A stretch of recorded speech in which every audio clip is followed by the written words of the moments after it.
A convoy of black SUVs rolled through a frozen Chicago street like predators circling prey. Inside the lead vehicle sat Luca Voss, crime king, feared across the Midwest, untouchable. He was returning to his old neighborhood for one last deal before marrying into power. Then he saw her, a ghost from 7 years ago dragging a rusted scrap cart through the snow. His ex-wife. The woman he believed had destroyed him, and behind her, 2 boys with eyes the exact shade of steel gray as his own. In that instant, everything Luca thought he knew shattered. Were those his sons? If you want to see how a mafia king's world collapses in a single glance, and whether redemption is even possible when you've abandoned everything that mattered, stay until the end. Hit that like button and comment your city so I can see how far this story travels. Comment. The wind off Lake Michigan didn't just blow, it cut. It sliced through layers of fabric, found every gap in cheap coats, and reminded the people of South Chicago that winter here wasn't a season, it was a sentence. The kind of cold that made bones ache and breath freeze mid-exhale, turning the air itself into tiny daggers of ice.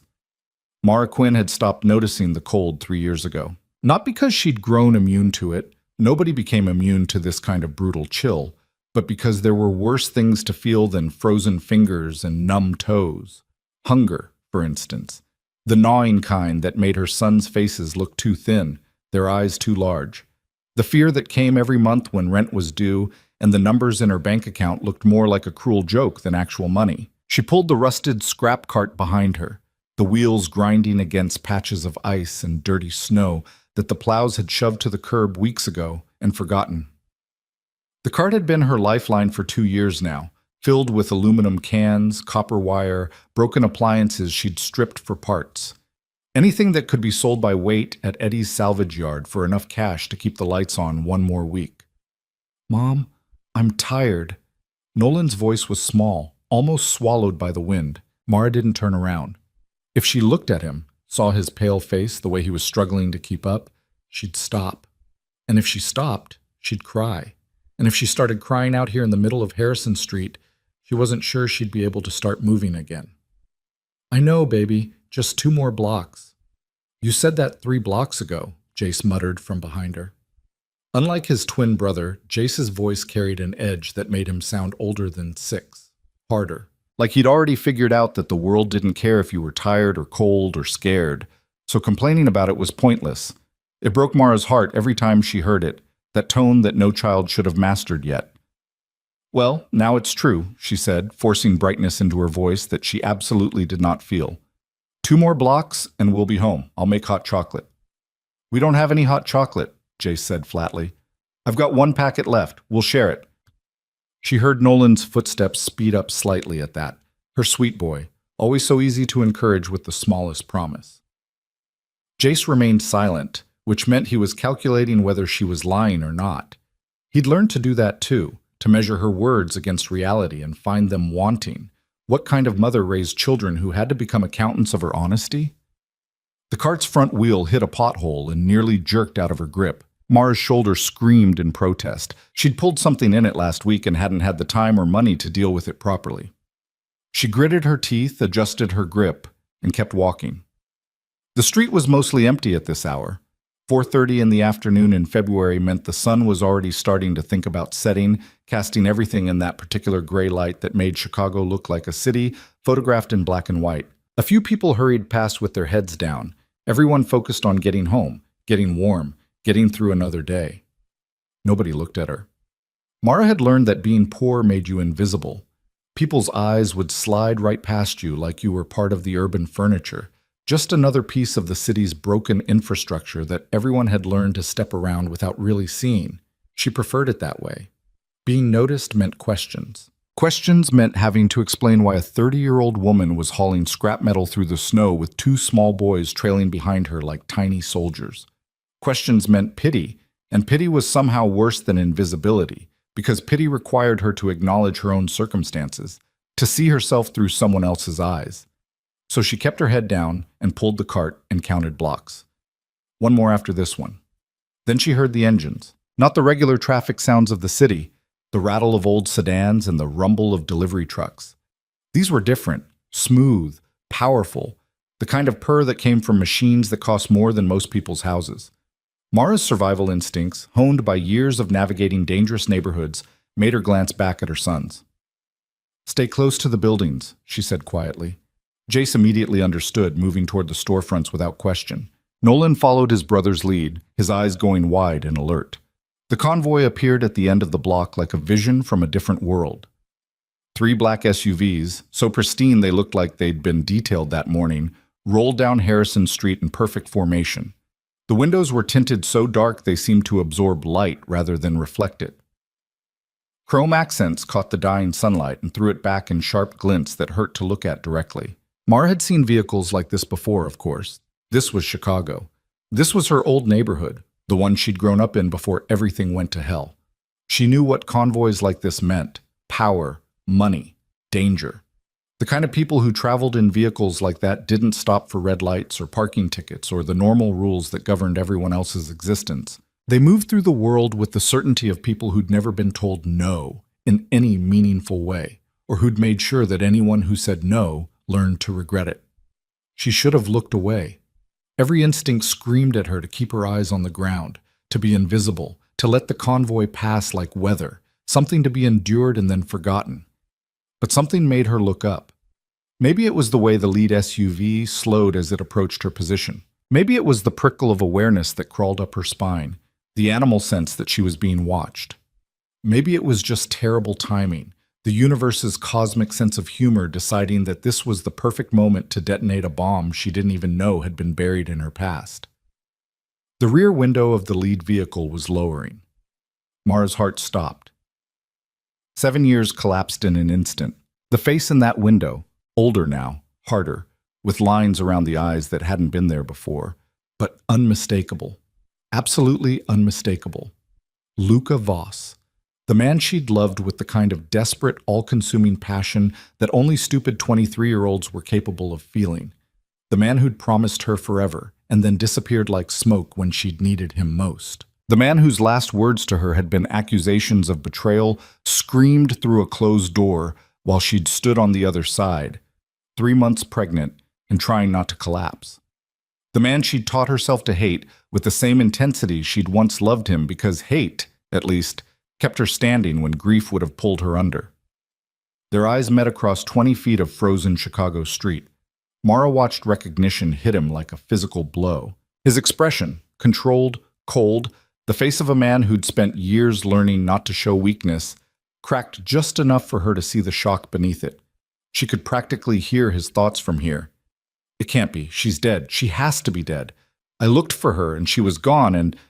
Then his gaze shifted, moved past her, landed on the 2 boys pressed against the storefront wall. Jace and Nolan, with their dark hair and pale skin and eyes that were the exact shade of steel gray as the man staring at them from the window of a $100,000 SUV. Mara saw the moment Luca's brain made the connection, saw him do the math that any idiot could do. 7 years since they'd last seen each other.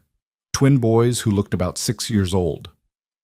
Eyes that mirrored his own with such precision that genetics had basically signed a confession. His face went absolutely white. The convoy stopped. Everything stopped. Time seemed to freeze in that particular way it does when your past and present collide with enough force to reshape your entire understanding of the world. Mara's grip on the cart handle tightened until her knuckles went bloodless.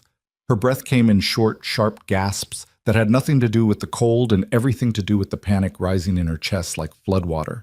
Not now. Not like this. Not ever. The rear door of the SUV opened. Luca Voss stepped out onto Harrison Street like a king surveying conquered territory.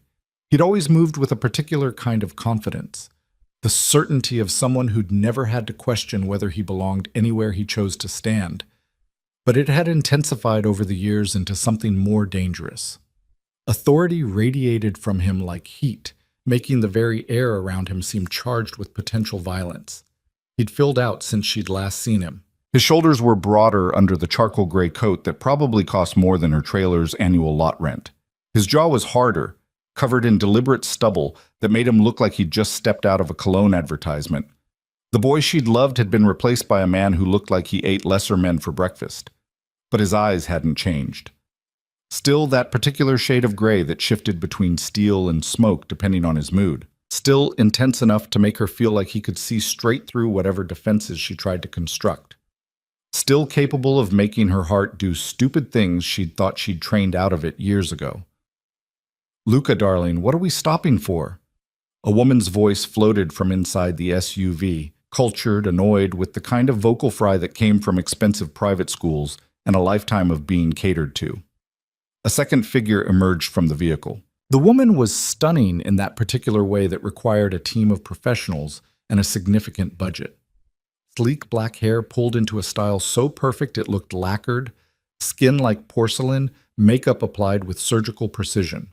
A white coat that was absolutely not designed for actual Chicago winter, but for looking good while briefly stepping out of climate-controlled luxury. She linked her arm through Luca's with the possessive confidence of ownership and followed his gaze to Mara.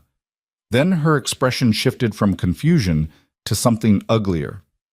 "Oh," she said, her voice dripping with a disdain so pure it was almost impressive. "Is this some kind of charity case? Luca, we're already late for the venue meeting." Mara felt rage ignite in her chest, white-hot and immediate. She'd taken a lot over the years. She'd swallowed her pride, accepted her circumstances, learned to survive on scraps and determination. But she would not, absolutely would not, stand here and be looked at, like garbage, by some overpaid ornament in a white coat. "We're fine," Mara said, her voice coming out harder than she'd intended. "No charity needed. We were just leaving." She started to turn away, reaching for her sons with one hand while maintaining her grip on the cart with the other. "Wait." Luca's voice stopped her mid-step. It wasn't loud, it wasn't aggressive, but it carried the weight of absolute command, the kind of tone that made people obey without quite understanding why. Mara's body betrayed her by actually stopping. She hated herself for it. "Mara." He said her name like he was testing whether it was real. "Mara Quinn." "We have nothing to talk about," she said without turning around. "Those boys are none of your business. They have my eyes." The words hung into the frozen air like an accusation. Mara finally turned to face him fully, positioning herself between Luca and her sons in a stance that was pure protective instinct. Her chin came up in defiance, her eyes blazing with 7 years of accumulated fury. "You gave up any right to opinions about my children the day you threw me out of your life like I was trash. So take your fancy cars and your—" She gestured at the woman still clinging to Luca's arm. "Whatever she is, and get the hell out of my neighborhood."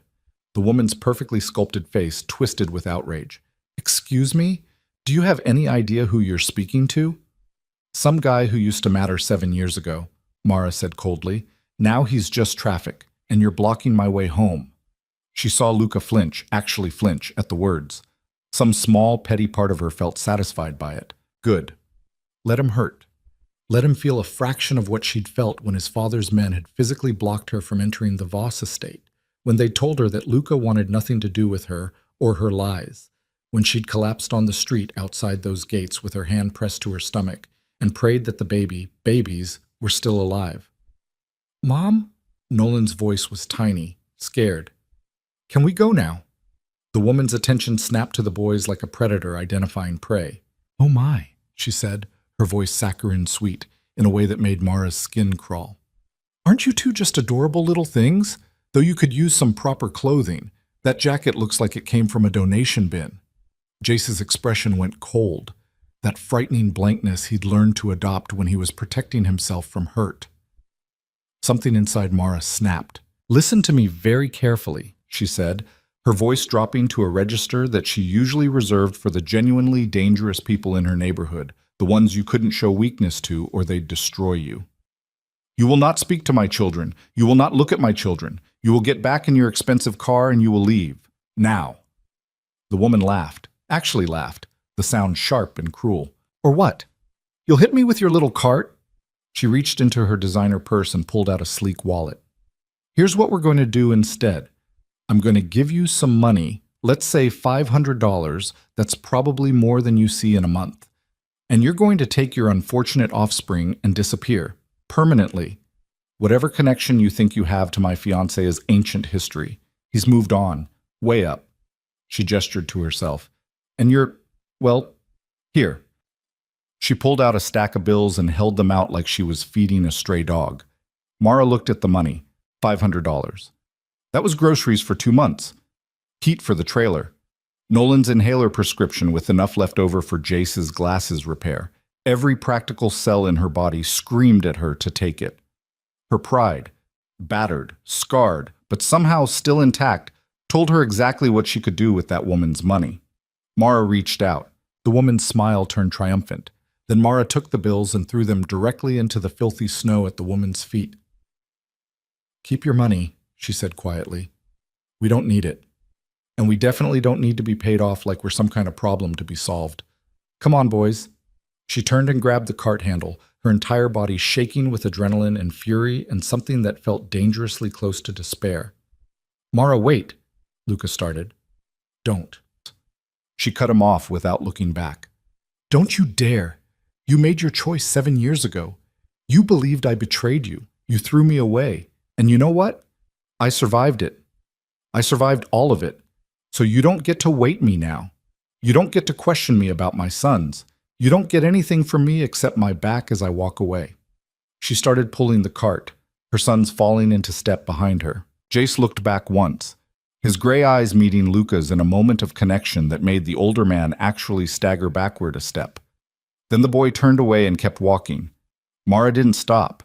Not when she heard the woman's voice rising in anger behind her. Not when she heard Luca say something sharp in response.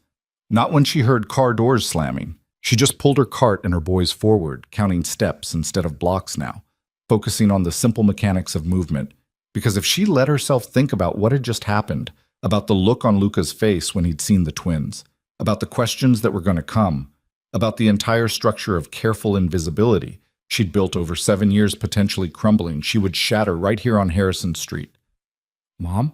Nolan's voice was shaking. "Who was that man?" "Nobody important," Mara lied. "He had eyes like us," Jace said. Not a question, an observation delivered with the clinical precision of a prosecuting attorney presenting evidence. Mara's hands tightened on the cart until her injuries screamed in protest. "Drop it, Jace." "But I said drop it." The hardness in her voice made both boys fall silent. They walked the last block in heavy quiet, the only sounds the grinding of cartwheels and their footsteps crunching through frozen slush.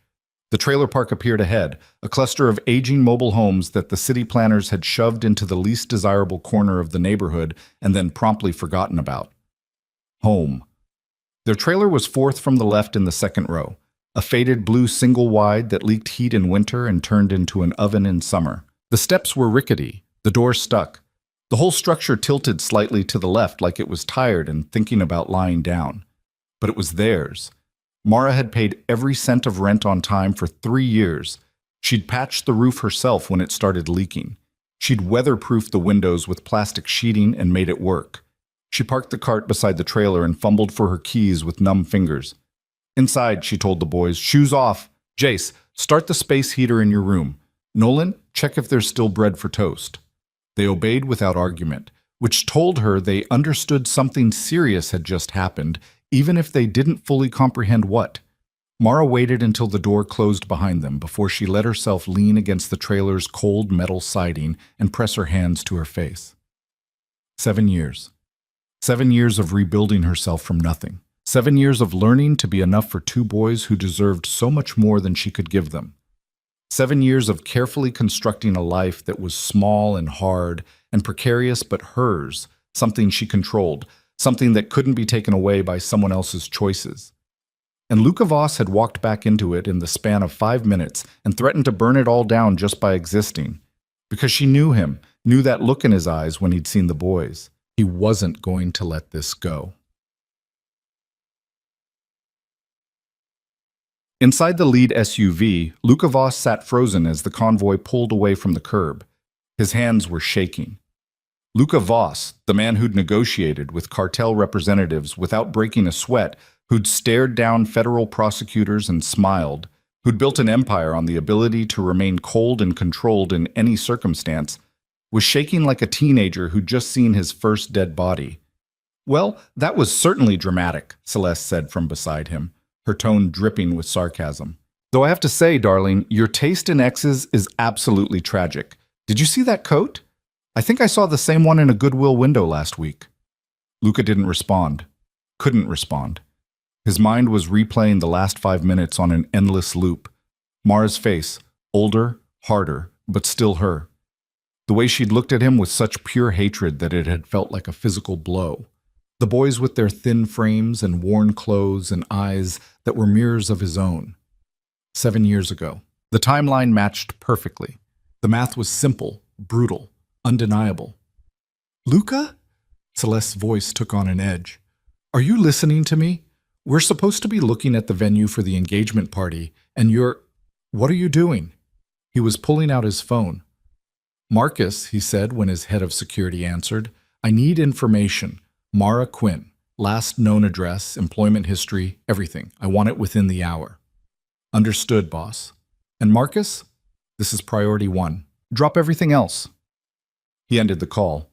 Celeste was staring at him like he'd just announced he was joining a monastery. You cannot be serious, she said slowly. That woman, those children, you're not actually considering... They're mine. The words came out flat, certain. You don't know that. I know. He turned to look at her fully for the first time since they'd gotten back in the vehicle. I know, Celeste. Those boys are mine. So what? So what if they are? Celeste's voice rose in pitch, her cultivated composure cracking. That was 7 years ago. Ancient history, some failed relationship from before you became who you are now. You don't owe that woman anything. I owe those boys everything. The words surprised him as much as they clearly shocked her. But they were true. The moment he'd seen those 2 small figures pressed against the storefront wall, their eyes, his eyes, watching him with a mixture of fear and curiosity, something had shifted in his chest. Something fundamental had realigned, like tectonic plates moving beneath the surface of his carefully constructed world. Those were his sons. His. And they were dressed in second-hand clothes, following their mother as she dragged scrap metal through the snow to survive. While he sat in luxury vehicles and negotiated million-dollar deals, the rage that rose in him was so intense he had to physically restrain himself from putting his fist through the window. This is insane, Celeste said. We're supposed to be planning our future. The merger with my father's operations, the expansion into the eastern markets, that's what matters. Not some trailer trash ex-girlfriend and her... Finish that sentence and we're done. Luca's voice was quiet, deadly. Right now. This engagement, this relationship, everything. Finish that sentence and I will put you out of this car in the middle of the street. Celeste's mouth snapped shut.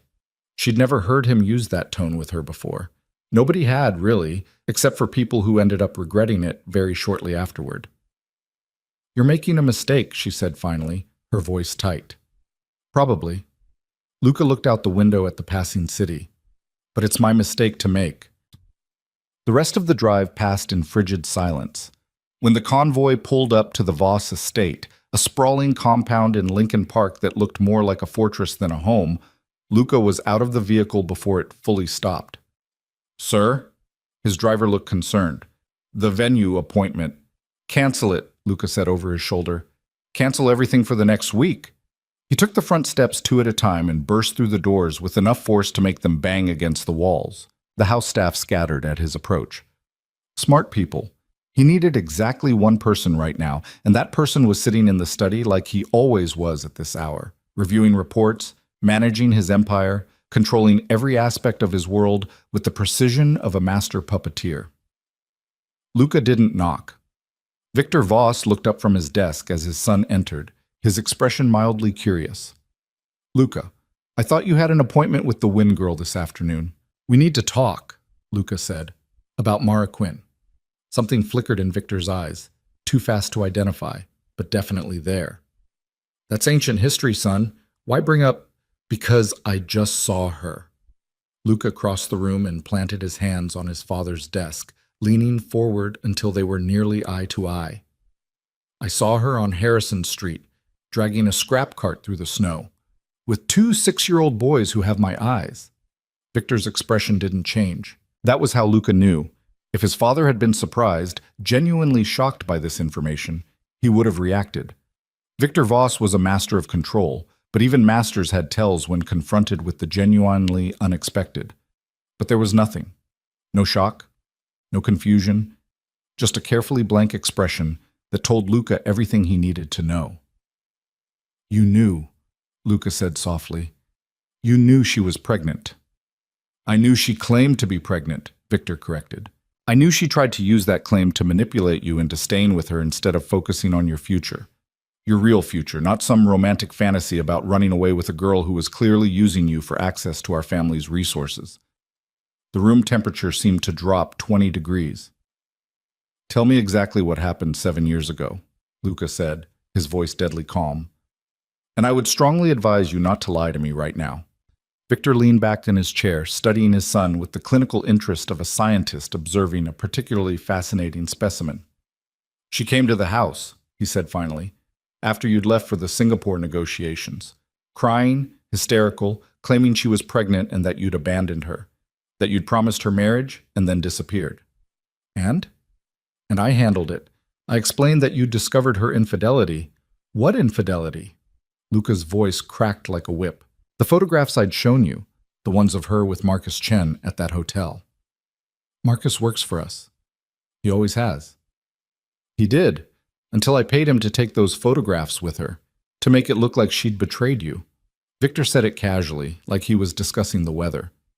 "It was remarkably easy to arrange, a few drinks, some carefully edited footage, and you believed exactly what I needed you to believe." The words hung in the air like poison. Luca felt his world tilting. Why? Because she was a distraction. Victor stood, walking to the window that overlooked the estate grounds. "You were 23 years old, brilliant, capable of taking this organization to heights I could only dream of. And you were ready to throw it all away for a girl from the old neighborhood who worked in a coffee shop. A girl with no family, no connections, nothing to offer except romantic notions that would have destroyed your potential. So you destroyed her instead." "I saved you," Victor corrected. "I saved you from a catastrophic mistake that would have limited everything you could become. And look where you are now. Look at what you've built. The Voss name is feared and respected across 3 states. You've negotiated deals that lesser men couldn't even conceive of. You're engaged to Celeste Wynn, which will unite 2 of the most powerful families in the Midwest.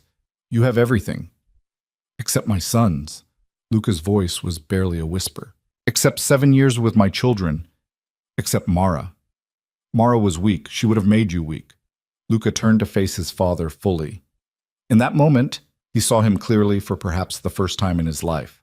Not as the powerful patriarch who'd built an empire, not as the mentor who'd taught him everything about strategy and control, but as an old man who'd become so obsessed with power that he'd sacrificed every human connection on its altar and expected his son to do the same. "You're wrong," Luca said quietly. "She wasn't weak, she survived. She survived being abandoned while pregnant. She survived raising 2 children alone. She survived 7 years of poverty and hardship. That's not weakness, Father. That's strength you've never had to develop because you've always had money and power to protect you from consequences." "This is emotional nonsense. Get out." Victor's eyebrows rose. "Excuse me? Get out of this house, now, tonight. Pack whatever you need and leave." "This is my house, Luca. I built, and I'm taking it, along with everything else. Consider this a hostile takeover." Luca's voice was ice. "You have 2 hours. After that, security will escort you out. Don't make them do it forcibly." For the first time in the conversation, Victor looked genuinely shocked. "You can't be serious. Over some woman? Some bastard children?" "Over my family," Luca corrected. "My sons, who you condemned to poverty because of your manipulation. So yes, Father, I'm absolutely serious. Get out of my house." He turned and walked toward the door. "You'll regret this," Victor called after him, "when the winds pull their alliance, when the Eastern Territories reject your leadership because you chose trailer trash over power. You'll regret this decision." Luca paused in the doorway. "Maybe," he said, "but at least I'll regret my own choices instead of living with yours." He left his father standing in the study and climbed the stairs to his private office. His phone was already buzzing with a message from Marcus. "Found her. Address attached? Boss, you should know. The situation is worse than you think." Luca opened the attachment. Address: Harborview Mobile Home Park, Lot 24. Employment: none currently listed.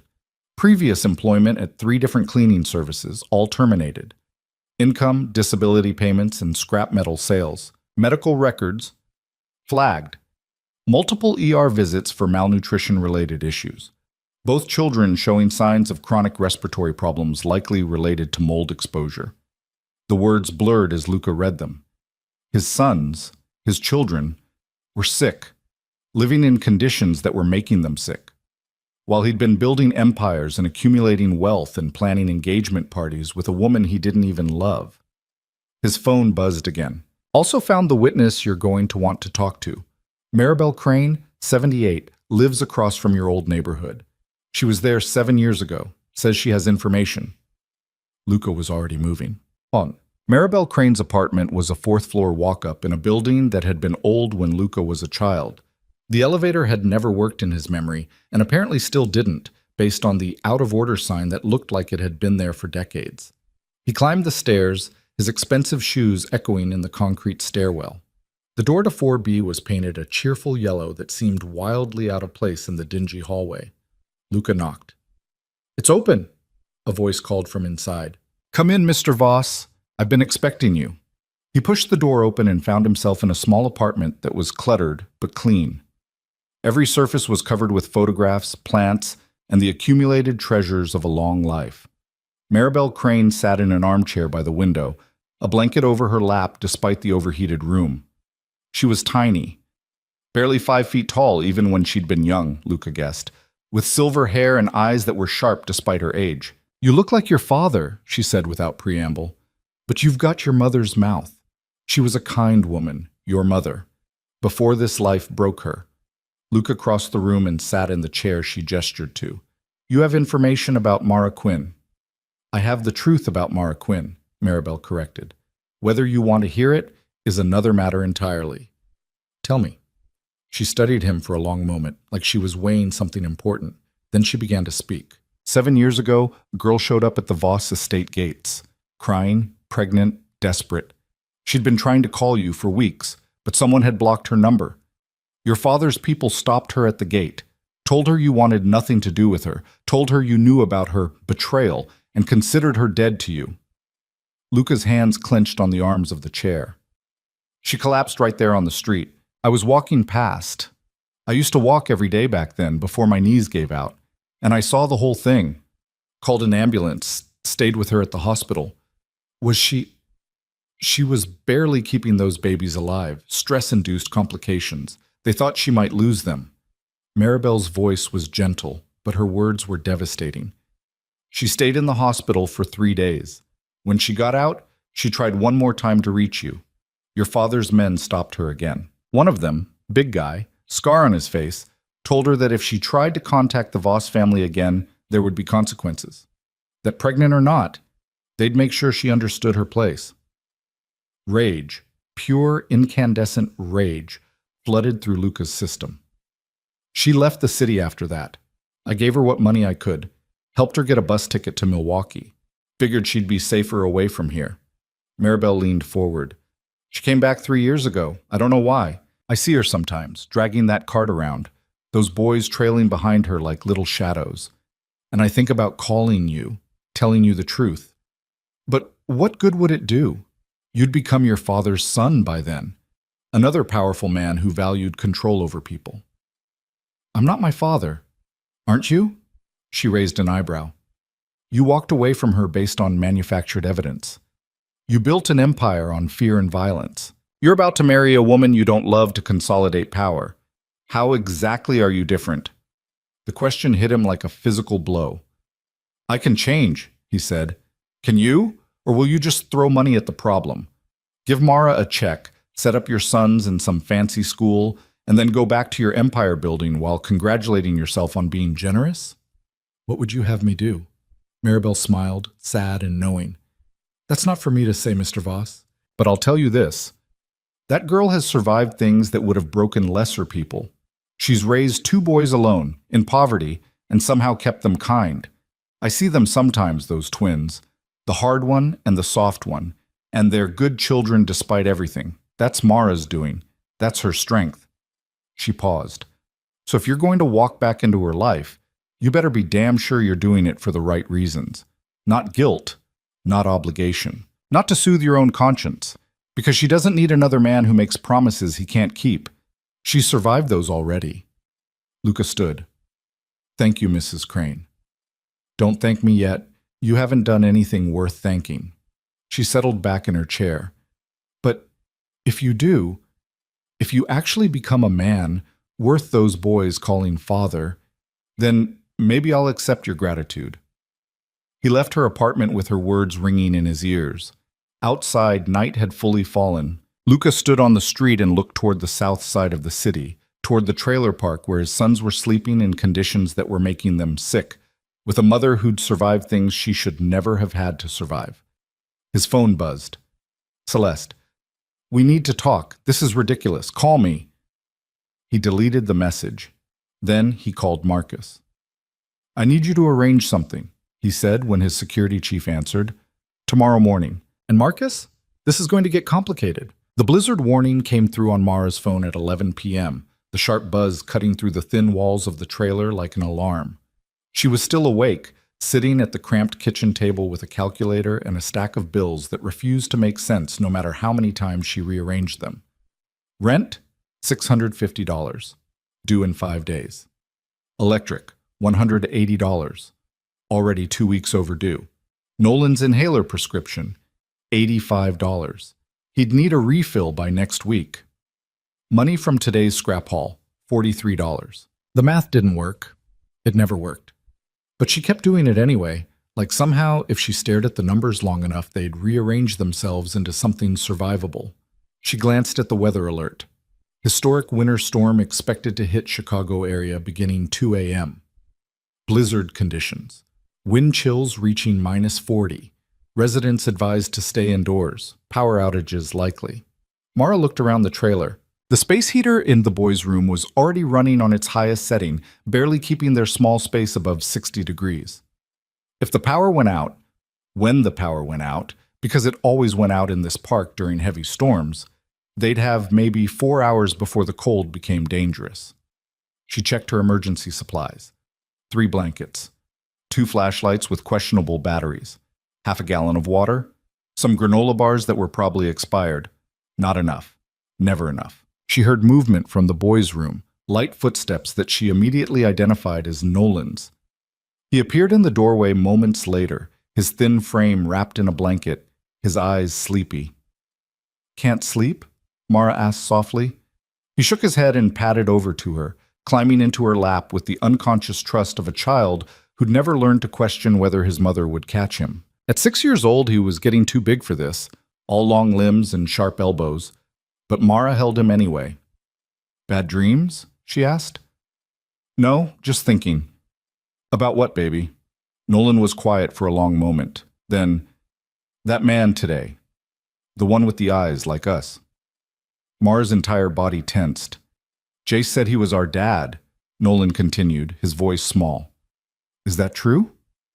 The question landed like a punch to the solar plexus. Mara had known this conversation was coming. Had known it from the moment Luca Voss's convoy had rolled away and left her standing on Harrison Street with her carefully constructed lies crumbling around her feet.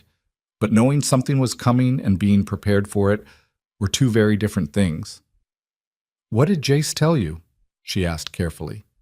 That the man had our eyes, and that you got really mad when the lady was mean to us, and that means something important happened. Nolan tilted his head up to look at her. Jace is good at figuring things out. Too good, Mara thought. Jace saw everything, processed everything, missed nothing. It was going to make him either a brilliant lawyer or a criminal mastermind someday, and she wasn't entirely sure which option scared her more. It's complicated, she said finally. That's what grown-ups say when they don't want to tell the truth. Mara couldn't help the small laugh that escaped. When did you get so smart? I've always been smart. You just don't notice because Jace talks more. Fair point. She shifted Nolan in her lap so she could see his face properly, those gray eyes that were absolutely, undeniably Luca's. No point denying it now. Yes, she said quietly. That man is your father. Nolan absorbed this information with the serious consideration he gave to everything important. Why doesn't he live with us? Because he didn't know about you. About either of you. Why not? Because when I found out I was pregnant with you and your brother, your father and I weren't together anymore. And when I tried to tell him, the people around him wouldn't let me. They thought I was lying. Were you lying? No, baby. Never. So why didn't he believe you? The question was innocent, guileless, and absolutely devastating. Because he was young and stupid and his father was a manipulative bastard who valued power over people, Mara thought. Because he loved me, but not enough to question the convenient lies he was fed. Because walking away was easier than fighting for the truth. But she couldn't say any of that to a 6-year-old. Sometimes people make mistakes, she said instead. Your father made a mistake, and I made a mistake by not trying harder to reach him. And now, here we are. Is he going to come back? I don't know. Do you want him to? Mara opened her mouth to say no, to tell her son that they were fine on their own, that they didn't need anyone, that the three of them were a complete family without any additions required. But the lie stuck in her throat, because the truth was complicated and messy and absolutely terrifying. Yes, she wanted Luca to come back. Not for her. She'd cauterized that wound years ago, or at least she'd thought she had, but for her sons. For Jace, who was too hard and too guarded and needed to see that not all men abandoned their responsibilities. For Nolan, who was too soft and too hopeful and needed his innocence protected for just a little while longer. But wanting something and being able to survive it were two different things. I want what's best for you and your brother, she said carefully, and I'm not sure yet what that is. Nolan seemed satisfied with this answer. He snuggled deeper into her embrace, his breathing evening out as exhaustion finally claimed him. Mara held him and watched the snow begin to fall outside the window. Lazy flakes at first, then faster, thicker, until the world beyond the glass disappeared into white static. The storm was coming. She just wasn't sure which one was going to hit first. The one made of ice and wind, or the one named Luca Voss. The power went out at 3:15 a.m. Mara jerked awake at the sudden silence, the absence of the space heater's mechanical hum, the darkness that was absolute and pressing.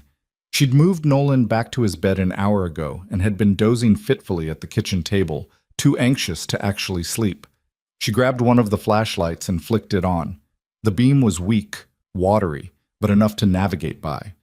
The trailer was already getting cold. Mara moved through the small space quickly, piling every blanket she owned onto the boys' beds. Jace stirred as she tucked another layer around him. Power's out, he mumbled, still half asleep. I know, baby. Try to stay under the covers, okay? Keep warm. She checked on Nolan next. He was still deeply asleep, his breathing slightly congested. Not unusual. He'd had respiratory issues since he was a baby, something about his lungs being slightly underdeveloped. The mold in the trailer didn't help, but she couldn't afford to move and she couldn't afford to fix it, so she just monitored him constantly and prayed his inhaler would be enough. Mara pressed her hand to his forehead. Warm. Not fever warm, not yet, but warmer than he should be. She grabbed the thermometer from the bathroom and took his temperature as gently as she could. 99.8 degrees. Borderline. Could be nothing. Could be the start of something. She'd keep an eye on it. Mara returned to the kitchen and pulled on every layer of clothing she owned, then wrapped herself in the one blanket she'd kept for herself and settled in to wait out the storm. Outside, the wind was screaming. By 6 a.m., Nolan's temperature had climbed to 101.3. By 8 a.m., it was 102.7 and he was struggling to breathe properly even with his inhaler. By 9 a.m., Mara was trying not to panic. She'd seen this before. Respiratory infections that turned dangerous fast, fevers that spiked and wouldn't break. The last time, 2 years ago, they'd ended up in the ER with Nolan on oxygen and a doctor telling her that one more hour and they might have been looking at permanent lung damage. She couldn't let that happen again. But the storm outside was biblical. Whiteout conditions, wind that could knock a grown person off their feet, temperatures so low that exposed skin would freeze in minutes. And her car, her ancient, unreliable car that barely ran on good days, was buried under a foot of snow with a battery that had been questionable before the temperature dropped to -30. Mara looked at Nolan, his small face flushed with fever. his breathing rapid and shallow. She looked at Jace, standing guard beside his brother's bed, with an expression that was too old for his face. She looked at her phone, at the contacts she'd deleted and re-added a dozen times over the years but never called. At the number that Marcus, Luca's head of security, the one who'd helped stage the photographs that destroyed her relationship, but who'd also slipped her $500 once when he'd seen her digging through a dumpster behind a restaurant, had given her 3 years ago with a quiet, just in case, for the boys. She'd never called it, never planned to call it. But Nolan's lips were starting to turn blue at the edges, and his breathing sounded like he was trying to pull air through a straw, and she was out of options. Mara dialed. It rang once. Mara. Luca's voice came through immediately, alert despite the early hour. What's wrong? Not hello. Not why are you calling? Just an immediate understanding that she wouldn't reach out unless something was catastrophically wrong. It's Nolan, she said, her voice cracking despite her best efforts to stay calm. He's sick. Fever of 103 and climbing. He can't breathe right. I need to get him to a hospital, but the storm, my car won't start and I can't walk in this, and... Where are you? Harborview Mobile Home Park. Lot 24. I'm 20 minutes out. Keep him warm. Keep him sitting up if you can. It'll help with the breathing. I'm coming. The line went dead. Mara stood frozen for a moment, phone still pressed to her ear, trying to process what had just happened. Luca was coming. She'd called him, and he was coming. Mom? Jace's voice was small, scared in a way she almost never heard from him. Is Nolan going to be okay? Mara forced herself to move, to function, to be the adult her children needed even when every instinct was screaming at her to curl up and cry. Yes, she said, with a conviction she didn't entirely feel. Help is coming. We just need to hold on a little bit longer. She went back to Nolan's bedside and gathered him into her arms, angling his body so his head was elevated. He was burning up, his skin hot and dry, his eyes glassy when he managed to open them. Mama, he whispered, hurts to breathe. I know, baby, I know. Just try to take slow breaths.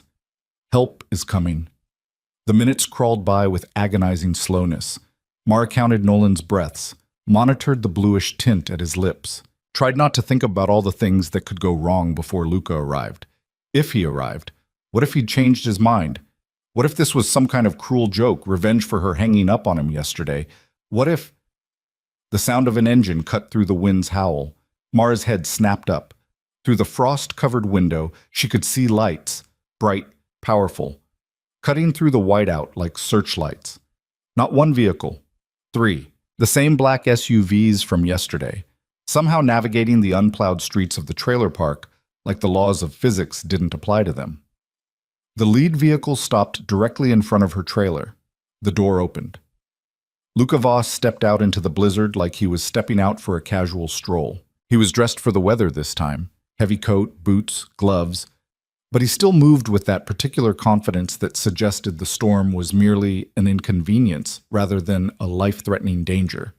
He took the trailer steps in 2 strides and pounded on the door. Mara wrenched it open. For a moment, they just stared at each other. Then Luca's gaze moved past her to Nolan in her arms, and his entire expression shifted. How bad? He asked. Bad? His oxygen saturation was at 92% last time I checked. It should be 95 or higher. Luca didn't hesitate. He stepped into the trailer and moved straight to her, his hands already reaching for Nolan. I've got him. The SUV has heat, and we can monitor his vitals on the way. Northwestern is ready for us. Mara's arms tightened around her son instinctively. Trust me, Luca said quietly. Please. It was the please that did it. She'd never heard Luca Voss say please to anyone. Mara released Nolan into his father's arms. Luca handled him with surprising gentleness, adjusting his hold so Nolan's head was supported and his airway was as open as possible. The boy stirred slightly, his fever-bright eyes focusing on the man carrying him. Who? Nolan started. Shh, Luca said softly. Save your energy. We're going to get you help. Jace, Mara said, turning to her other son. Get your coat, now.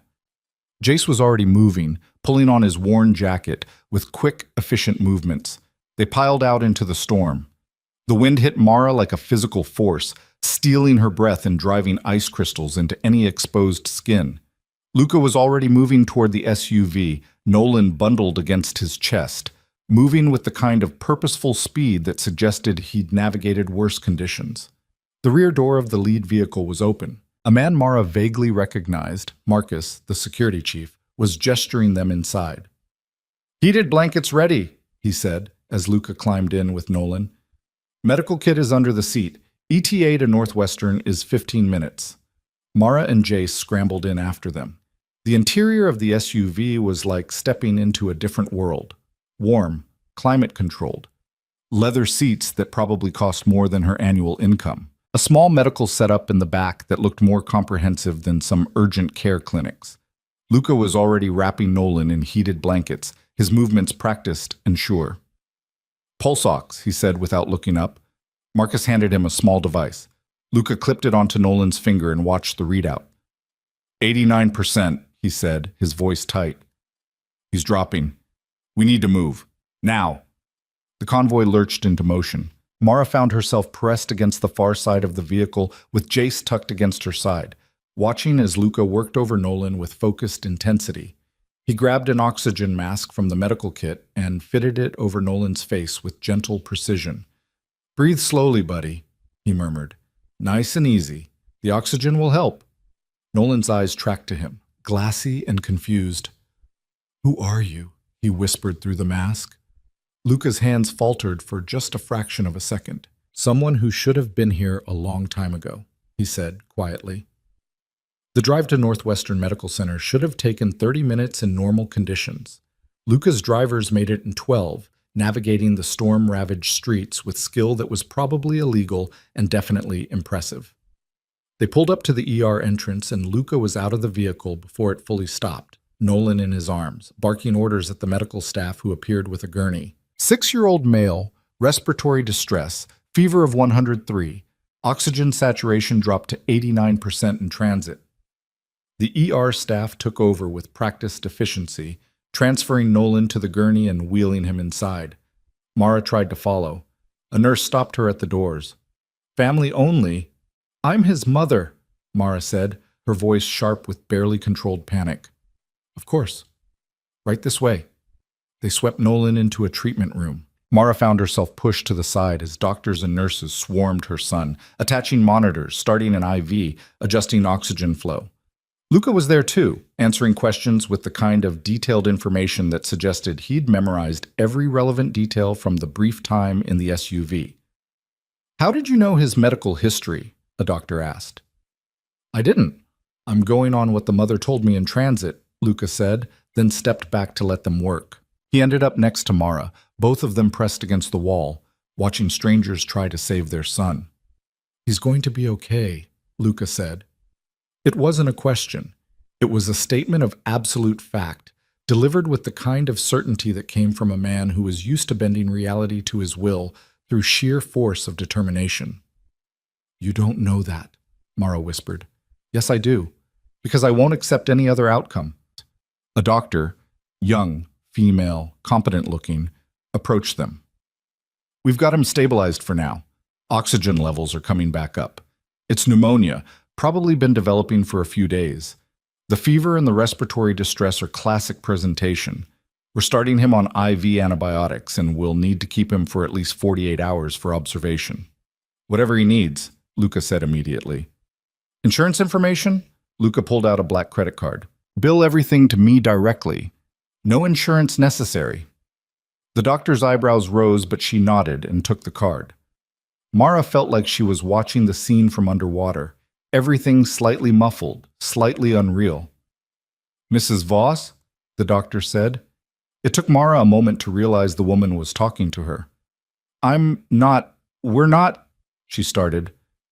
"You can see him now," the doctor continued, either not hearing or not caring about the correction.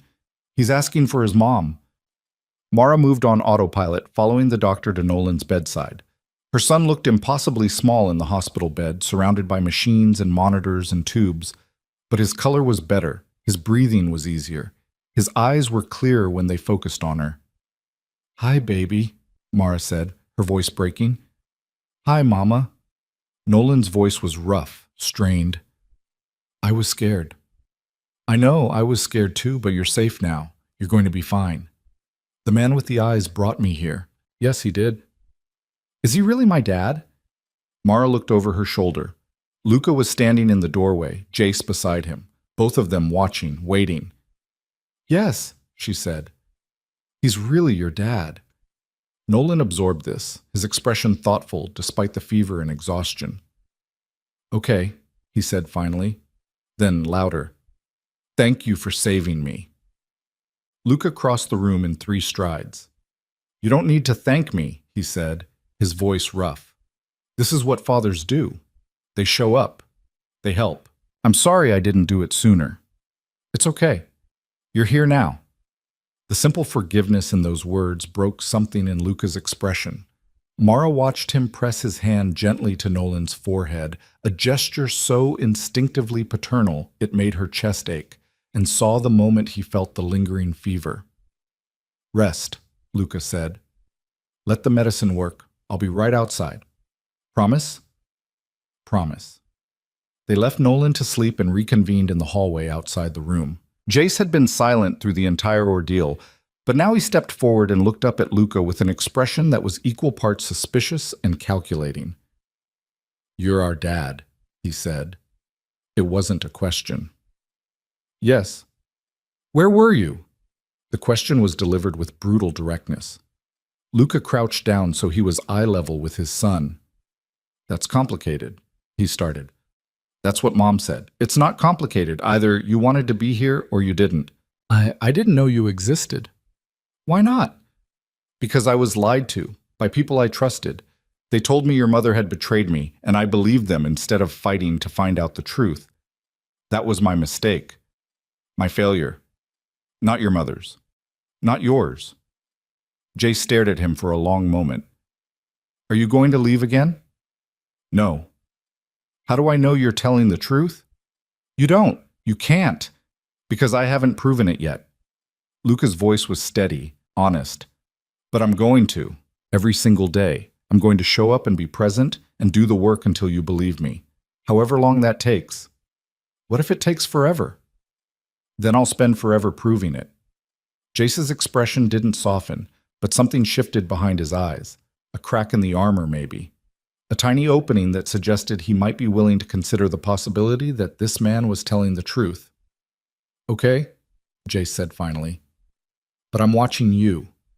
If you hurt Mom or Nolan, I'll make you sorry. The threat from a 6-year-old should have been laughable, but the way Luca's expression turned respectful suggested he took it completely seriously. Fair enough, he said. A nurse appeared to check on Nolan, giving them an excuse to move further down the hallway. Mara found herself alone with Luca for the first time in 7 years. The silence stretched between them, heavy with everything unsaid, everything that had broken, everything that might still be salvageable if they were brave enough to try. I talked to Maribel Crane, Luca said finally. Mara's head snapped up. When? Last night, after I saw you. I needed to know the truth. And she told me everything, about you collapsing at the gates, about the hospital, about my father's men threatening you. His voice was carefully controlled, but Mara could hear the rage underneath it. I confronted my father. He admitted it. All of it. The manufactured evidence, the blocked calls, the deliberate sabotage. Why are you telling me this?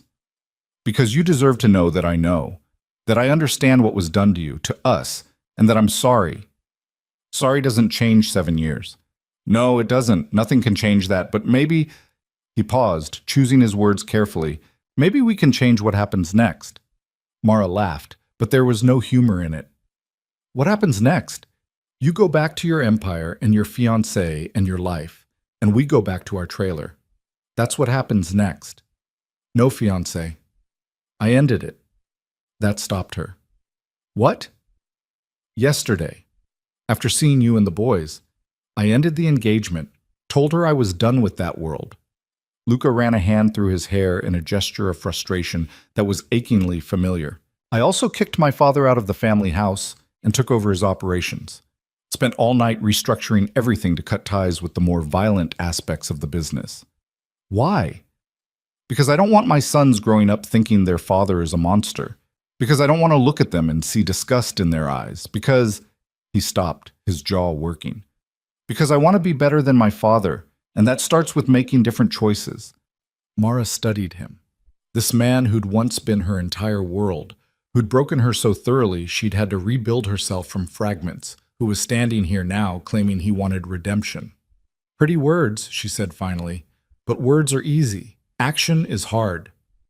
Then watch me act, test me, push back, make me prove every single thing I just said. Luca stepped closer, his eyes intense. I'm not asking you to trust me. I'm not asking you to forgive me. I'm asking you to let me try to earn those things. And if you fail, then I fail. But at least I'll fail trying to be present instead of succeeding at being absent. Before Mara could respond, Jace appeared at her elbow. Mom, the lady at the desk wants to talk to you about paperwork. Mara nodded and followed the nurse to handle the admission process. The forms were overwhelming, pages of medical history she didn't know, insurance information she didn't have, consent forms for treatments that might be necessary. She was halfway through the stack when she realized Luca had appeared beside her. Let me, he said quietly. I can handle it. I know you can. You've been handling everything alone for 7 years. I'm not saying you can't. I'm saying you don't have to. Not anymore. He took the clipboard from her hands and began filling out the sections she'd left blank. Medical history. Apparently, he'd already researched both boys online through public records and hospital databases. Insurance. His company's premium coverage that would ensure Nolan got the best possible care. Emergency contact information. He wrote his own name and number without asking permission. That's presumptuous, Mara said. Yes, it is. Tell me to remove it and I will. She didn't tell him to remove it. They spent the next 3 hours in the hospital waiting room while Nolan slept and the antibiotics did their work. Jace dozed fitfully in one of the uncomfortable plastic chairs. Luca made phone calls in a low voice, apparently rearranging his entire schedule. Mara just sat and tried to process the fact that her carefully constructed world had been turned inside out in less than 24 hours. A doctor came out around 2 p.m. Nolan's responding well to treatment. Fever's down to 100.2. Oxygen levels are stable. If he continues improving at this rate, we might be able to discharge him in 36 hours instead of 48. Relief washed over Mara in a wave so intense it made her dizzy. Can I see him? Of course. He's been asking for you, and for... The doctor checked his notes. His dad? Luca stood immediately. They went in together, a strange parody of a normal family, and found Nolan awake and looking infinitely better than he had that morning. Hi, he said, his voice still rough but stronger. I had scary dreams. What about, baby? Mara asked, settling into the chair beside his bed. That you couldn't find me. That I was lost, and you were looking, but you couldn't see me. I'll always find you. Always. Promise? Promise. Nolan's gaze shifted to Luca, who was standing slightly behind Mara like he wasn't sure he had the right to be closer. Are you really staying? Nolan asked him. Yes. Jace says you're lying, that all grown-ups lie when they say they'll stay. Luca's expression cracked. Your brother has every reason to believe that. I've given you both nothing but reasons not to trust me. But I'm going to change that, starting now, starting today. How? By showing up every day. Even when it's hard. Even when you don't want me there. Even when your mother tells me to leave. I'm going to keep showing up until you believe me. Nolan considered this with the serious thoughtfulness that seemed to be his default mode. Okay, he said finally, but if you break your promise, I'm going to be really mad. That's fair. A nurse came in to check Nolan's vitals, interrupting the moment. Mara stepped into the hallway, suddenly overwhelmed by the emotional weight of the last 12 hours. She made it about 10 feet before her legs gave out and she had to lean against the wall to stay upright. Luca was there immediately, his hand on her elbow, steadying her. When's the last time you ate? He asked. I don't know, yesterday sometime. Come on. He guided her to the hospital cafeteria and bought her a sandwich, soup, and coffee without asking what she wanted. It was exactly what she would have ordered for herself. They sat at a corner table, and Mara forced herself to eat even though everything tasted like cardboard. We need to talk about living arrangements, Luca said after a few minutes of silence. What about them? That trailer isn't safe. The mold alone is probably contributing to Nolan's respiratory issues. The electrical system is a fire hazard. The heating is inadequate. And based on what Marcus found out, you're 2 months behind on lot rent. Mara's spine stiffened. We're managing. You're surviving. That's not the same as managing. His voice was gentle but firm. I have a house, multiple houses actually, space, resources. I can... No. Mara, I said no. I'm not moving my children into your world, into that life. I've kept them away from it for 7 years and I'm not changing that now. I'm not asking you to join the organization. I'm asking you to let me provide a safe place for my sons to live. Your sons. The words tasted bitter. They were my sons when I was raising them alone. Now you show up with money and resources and suddenly they're your sons and I'm supposed to just be grateful? That's not what I meant. Isn't it? Mara leaned forward, her eyes blazing. You think you can fix 7 years with a checkbook and some pretty promises? You think money erases poverty and presence erases absence? No. I think money can give those boys a fighting chance at a future that doesn't involve watching their mother work herself to death. I think presence, consistent, daily, unglamorous presence, might eventually rebuild trust. I'm not trying to erase anything. I'm trying to do better going forward. By throwing money at the problem. By using the resources I have to help the people I should have been helping all along. Is that so wrong? Mara opened her mouth to argue, then closed it. Because the truth was, she didn't know. She'd spent 7 years being angry at Luca Voss, being furious at the system that had failed her, being determined to prove she could survive without help from anyone. And she had survived. But surviving wasn't the same as thriving. Her sons deserved better than cold trailers and expired food and respiratory infections that could have been prevented with better living conditions. I can't just move into your house, she said finally. That's too much, too fast. Then let me find you an apartment, somewhere safe, warm, with enough space for the boys to have their own rooms. I'll cover the rent and deposit. You can pay me back if it makes you feel better, though you don't have to. This feels like charity. This is child support, 7 years worth. It's the least I owe you. You don't owe me anything. I owe you everything, Luca said quietly. You kept my sons alive when I abandoned them. You raised them to be good kids, despite having every reason to raise them to hate me. You survived hell and came out the other side still fighting. So yes, Mara, I owe you everything. And I'm never going to be able to repay it, but I can at least make sure you don't have to choose between heat and food anymore. The words hung in the air between them. Mara felt tears burning behind her eyes and refused to let them fall. I need time to think about it, she said. Take all the time you need. But while you're thinking, the boys are staying in the hospital suite I've arranged. It has a pull-out couch and a shower and actual heat. Consider it a trial run. You arranged a suite? Called in a favor with the hospital administrator. Nolan gets better care, you get actual rest, and Jace doesn't have to sleep in a plastic chair. Everyone wins. Mara should have argued, should have maintained her pride and independence and rejected the help. But she was so tired. Bone deep, soul-weary tired. And the thought of a shower and a real bed and not having to worry about whether the trailer's heat was going to fail in the middle of the night was so seductive she couldn't bring herself to say no. Okay, she whispered, just for now, while Nolan's recovering.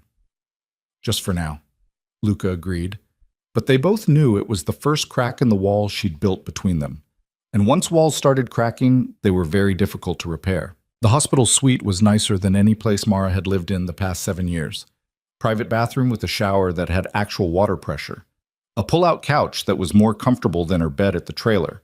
A small kitchenette with a refrigerator that Luca had somehow already stocked with juice boxes, fruit, and sandwich materials. Mara stood in the middle of it and felt completely unmoored. Jace was exploring the space with the suspicious thoroughness of a detective searching for bugs. He opened every drawer, checked every corner, tested the locks on the windows. What are you doing? Mara asked. Making sure it's safe. It's a hospital suite, baby. It's safe. That's what people always say right before something bad happens. The cynicism in his voice made her heart crack a little. Nolan was settled in the hospital bed in the connected room, already looking better after just a few hours of antibiotics and proper oxygen.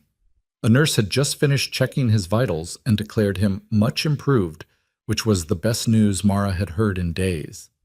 Luca had disappeared an hour ago with a promise to handle some things and a reminder that Marcus was stationed outside if they needed anything. The security presence should have felt invasive, but instead it just felt surreal, like she'd fallen through a portal into someone else's life. "Mom?" Nolan called from the other room. "Can you sit with me?" Mara went to him immediately, settling into the chair beside his bed. "How are you feeling, baby?" "Better, still tired, but I can breathe easier." He picked at the hospital blanket. "The man, Dad, he said he'd come back. Do you think he will?" "I think so." "You don't sound sure." "I'm not," Mara admitted. "But he's done everything he's promised so far. That's something." "Jace doesn't trust him." "I know." "Do you trust him?" Mara considered lying, then decided her sons deserved honesty. "I don't know yet. Trust is something you build over time. Your father and I, we had trust once, and it got broken. Building it back is going to take work. What if he breaks it again? Then we'll survive it, like we've survived everything else." Nolan seemed satisfied with this answer. He snuggled deeper into the blankets, his eyes already starting to drift closed again. "Mom, I'm glad he came. When I couldn't breathe and everything was scary, he made it better. That's what dads are supposed to do, right?" "Yeah, baby, that's what dads are supposed to do." She stayed with him until he fell asleep, then returned to the suite's main room to find Jace standing at the window, staring out at the Chicago skyline. "You should sleep," she told him. "I'm not tired." "You've been awake for almost 24 hours. So have you." Fair point. Mara joined him at the window. The storm had finally broken, leaving the city blanketed in pristine white snow that gleamed under the streetlights. It would be dirty and gray within days, churned to slush by traffic and salted into submission by the city crews. But for now, it was beautiful. "Do you hate him?" Jace asked suddenly. "Who?" "Our dad." Mara took a breath. "No, I did for a long time, but hate is exhausting, and it doesn't actually change anything." "Do you love him?" "I loved who he was 7 years ago. I don't know who he is now." "He's rich." "Yes, and powerful. Marcus told me he runs half the city." "Marcus talks too much." "Is that why you don't want to live in his house? Because of the power thing?" Mara looked down at her son, this too smart, too observant child who saw everything and missed nothing.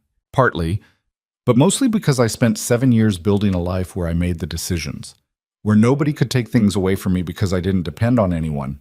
Moving into his house means giving up that independence, and I'm not sure I'm ready for that. Even if it means we'd be warmer and Nolan wouldn't get sick as much?" The question was delivered without judgment, just genuine curiosity, and it cut deeper than any accusation could have. "I don't know," Mara whispered. "I'm trying to figure out what's best for you and your brother, but I don't have all the answers." Jace nodded slowly. Then, in a gesture that was rare for him, he leaned against her side. "It's okay if you don't know. Grown-ups don't have to know everything." Mara wrapped her arm around him and pulled him close. They stood there together, watching the city lights, until exhaustion finally claimed them both. Luca returned 3 hours later to find Mara asleep on the pull-out couch with Jace curled against her side, and Nolan sleeping peacefully in the hospital bed. He stood in the doorway for a long moment, just watching them, this family he'd missed, this life he'd abandoned without even knowing it existed. The guilt was crushing, but guilt, he was learning, was a useless emotion. It didn't change the past. It didn't help the present. It only mattered if it motivated action in the future. He'd spent the afternoon doing exactly that, taking action. The first call had been to his real estate manager, with instructions to find a 3-bedroom apartment in a good neighborhood with excellent schools nearby. Safe, clean, close to medical facilities. Price was irrelevant. The second call had been to his lawyer, initiating the paperwork to formally establish paternity and set up child support payments that would be backdated 7 years. The third call had been to Victor. That conversation had been brief and brutal. "You're making a mistake, Bassi," his father had said. "Then it's my mistake to make. You have 48 hours to vacate the estate. After that, security will remove you. I built that house. I built this empire." And I'm rebuilding it into something that won't poison everything it touches. Goodbye, Father. He'd hung up before Victor could respond. The fourth call had been the hardest. Celeste. We need to talk, she'd said when she answered. About yesterday. I think we both said things in the heat of the moment that we didn't mean. I meant every word. Silence. Then, you're really choosing them over me? Over the future we planned? I'm choosing my sons. That's not even a choice. That's basic human decency. Those children are a liability. That woman is using them to manipulate you. Stop talking, right now. Because if you finish that sentence, I'm going to make sure every social connection you have in this city evaporates. I'll ensure that every door that's ever been opened to you slams shut. I'll turn your name into something people whisper about in pity. Do you understand me? Another silence, this one shocked. You wouldn't dare. Test me. Celeste had made a sound that was half laugh, half sob. You've changed. That woman and those children have made you weak. No, they've made me realize that what I thought was strength was actually just cruelty wearing a nice suit. We're done, Celeste. The engagement is over. I'll have my lawyer send you the official termination of our business arrangements by end of week. He'd ended the call and immediately blocked her number. Now, standing in the hospital suite watching his son sleep, Luca felt something shift in his chest. Not quite peace, he hadn't earned that yet, but maybe the first hint of purpose that didn't revolve around power or control or building empires. Marcus appeared at his elbow, silent as always. The apartment's ready, 3-bedroom in Lincoln Square. Good schools, safe neighborhood. I've already had it furnished based on Mrs. Quinn's general taste profile from her trailer. You profiled her taste from a trailer? She had books, art prints on the walls. I paid attention. Marcus shrugged. Also hired a pediatrician who specializes in respiratory issues, Dr. Sarah Chen, highly rated. She's willing to do a home visit once they're settled. You did all that in 3 hours? You pay me to be efficient. Luca looked at his security chief, this man who'd been complicit in the original deception 7 years ago, who'd helped stage the photographs that destroyed Mara's trust, but who'd also apparently spent the last 3 hours trying to make amends. Why are you helping? Luca asked quietly. Marcus was silent for a long moment. Because I was there when she collapsed at the gates, he said finally. 7 years ago. I was one of the men your father ordered to turn her away. And I watched a pregnant woman crumple to the ground, and I did nothing. I've thought about that moment every day since. So if I can do something now, even something small, maybe I sleep a little better. Redemption's a long road, Marcus. So I'm learning. They stood together in comfortable silence until Luca's phone buzzed with an incoming text. Unknown number. This is Celeste. One last chance. Walk away from this insanity and we can still salvage our future. Choose them, and I'll make sure the entire city knows what kind of man you really are. Your choice. Luca stared at the message for a long moment. Then he forwarded it to his lawyer with a note. Harassment. Handle it. He deleted Celeste's message and pocketed his phone. Problem? Marcus asked. Nothing I can't handle. Nolan woke the next morning with his fever completely broken and his breathing back to normal. The attending physician declared him well enough to be discharged by the afternoon, provided he continued the antibiotic regimen and followed up with a pulmonologist within the week. Mara was helping him get dressed when Luca appeared in the doorway. How's the patient? Much better, Nolan said, his voice still a bit rough but infinitely stronger than it had been. The doctor said I'm tough. You are. You're also brave. Not everyone handles being sick that well. I was scared. Being brave doesn't mean you're not scared. It means you keep going even when you are scared. Nolan considered this, then nodded seriously. Jace appeared from the suite's bathroom, freshly showered and dressed in the same clothes he'd been wearing for 2 days. He looked at Luca with his usual suspicion. Are you taking us home? That depends, Luca said carefully. Your mother and I need to talk about where home is. We have a home. You have a trailer that's 2 months behind on rent and has a heating system that nearly killed your brother. That's not a home. That's a survival situation. It's our survival situation. Jace, Mara said sharply, that's enough. But it's true, we survived without him before. We can keep surviving without him now. Luca crouched down to Jace's level. You're absolutely right. You did survive without me. Your mother is one of the strongest people I've ever met, and she raised you to be strong too. But here's the thing about survival. It shouldn't be the goal. Thriving should be the goal. And I want to help you and your brother thrive. By throwing money at us? By using the resources I have to give you opportunities you deserve. Good schools, safe housing, medical care. Those aren't luxuries, those are basic rights. And you should have had them all along. What do you get out of it? The question was delivered with such adult cynicism that Luca actually flinched. A chance to know my sons. A chance to be present in your lives. A chance to prove I'm not the man who abandoned your mother 7 years ago. What if we don't want you in our lives? Then I'll respect that. But I'll still make sure you have everything you need, because being a father isn't conditional on being wanted. It's about showing up and doing the work regardless. Jay studied him with those steel gray eyes that were so much like Luca's own. I don't trust you, he said finally. I know, and I'm okay with that. Trust is earned, not given. But if you hurt Mom again, I'll make you regret it. I believe you. They held each other's gaze for another moment. Then Jace nodded and walked away. Mara appeared at Luca's side. He's protective, she said quietly. He should be. You're worth protecting. The words hung in the air between them. Before Mara could respond, a nurse appeared with discharge paperwork, and the moment passed. The drive from the hospital should have been simple. Instead, it became a negotiation conducted in careful words and loaded silences. I found an apartment, Luca said as they loaded into the SUV. 3 bedrooms, Lincoln Square, good schools nearby, safe neighborhood. I'd like you to at least look at it. I can't afford rent in Lincoln Square. I'm covering it. Consider it 7 years of back child support. That's too much. Actually, if I calculate what I should have been paying all along, it's not nearly enough. Mara opened her mouth to argue, then closed it, because she was tired of arguing, tired of fighting every battle alone, tired of pride being the only thing standing between her sons and a better life. Just look at it, Luca said softly. That's all I'm asking. Look at the apartment. If you hate it, we'll find something else, something you're comfortable with. And if I say I want to go back to the trailer, then I'll hire someone to fix everything that's broken, install a new heating system, and pay off your back rent. Whatever you decide, I'm making sure you and the boys are safe.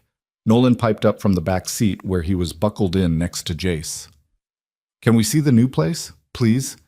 I want to see if I can have my own room. Jace shot his brother a look that clearly said traitor, but Nolan just smiled his sweet, hopeful smile. Mara sighed. Fine, we'll look at it. The apartment was in a beautiful brick building with actual security and an elevator that worked. The lobby had plants that were alive and thriving. The hallways smelled like cleaning solution instead of mildew. Mara felt like she'd stepped into a different universe. The apartment itself was on the 3rd floor. Marcus unlocked the door and stepped aside. Mara walked in and felt her breath catch. Hardwood floors, large windows that let in actual sunlight, a kitchen with appliances that looked new, a living room big enough for the boys to actually play without tripping over furniture, and 3 bedrooms. Nolan ran immediately to explore, his earlier illness apparently forgotten in his excitement. Jace followed more slowly, his expression carefully neutral. The master bedroom has an ensuite bathroom, Marcus said. The boys' rooms are set up with bunk beds for now, but that can be changed. Kitchen is fully stocked. Heat and electricity are included in the rent. Mara walked through the space in a daze. There were books on the shelves, new copies of ones she'd had in the trailer, art prints on the walls that matched her taste. Even the furniture was in colors she would have chosen herself. How did you... she started. Marcus is thorough, Luca said from behind her. She turned to find him watching her with an expression she couldn't quite read. This is too much. This is what my sons deserve. What you deserve. I can't just accept this. Why not? Because accepting this means accepting you. And I'm not ready for that. Luca stepped closer. Then don't accept me. Accept the apartment. Accept the stability. Accept the opportunity for your sons to have their own rooms and a safe place to live. Those things aren't conditional on your relationship with me. Everything's conditional. That's how the world works. Not this. This is unconditional. You never have to speak to me again after today, and this apartment is still yours. I'll put it in writing if you need me to. Mara stared at him. She wanted to say no, wanted to maintain her independence and her pride and her carefully constructed walls. But then Nolan appeared in the doorway of one of the bedrooms, his face lit up with pure joy. Mom, Mom, come see. There's a window seat and a bookshelf, and the bed is so soft. And just like that, Mara's resistance crumbled. Because this wasn't about her pride. It wasn't about her relationship with Luca. It was about her sons having a chance at something better than survival. Okay, she whispered. We'll take it, but I'm paying you back. Eventually, somehow. If that makes you feel better, fine, but you don't have to. Yes, I do. Because owing you means you have power over me.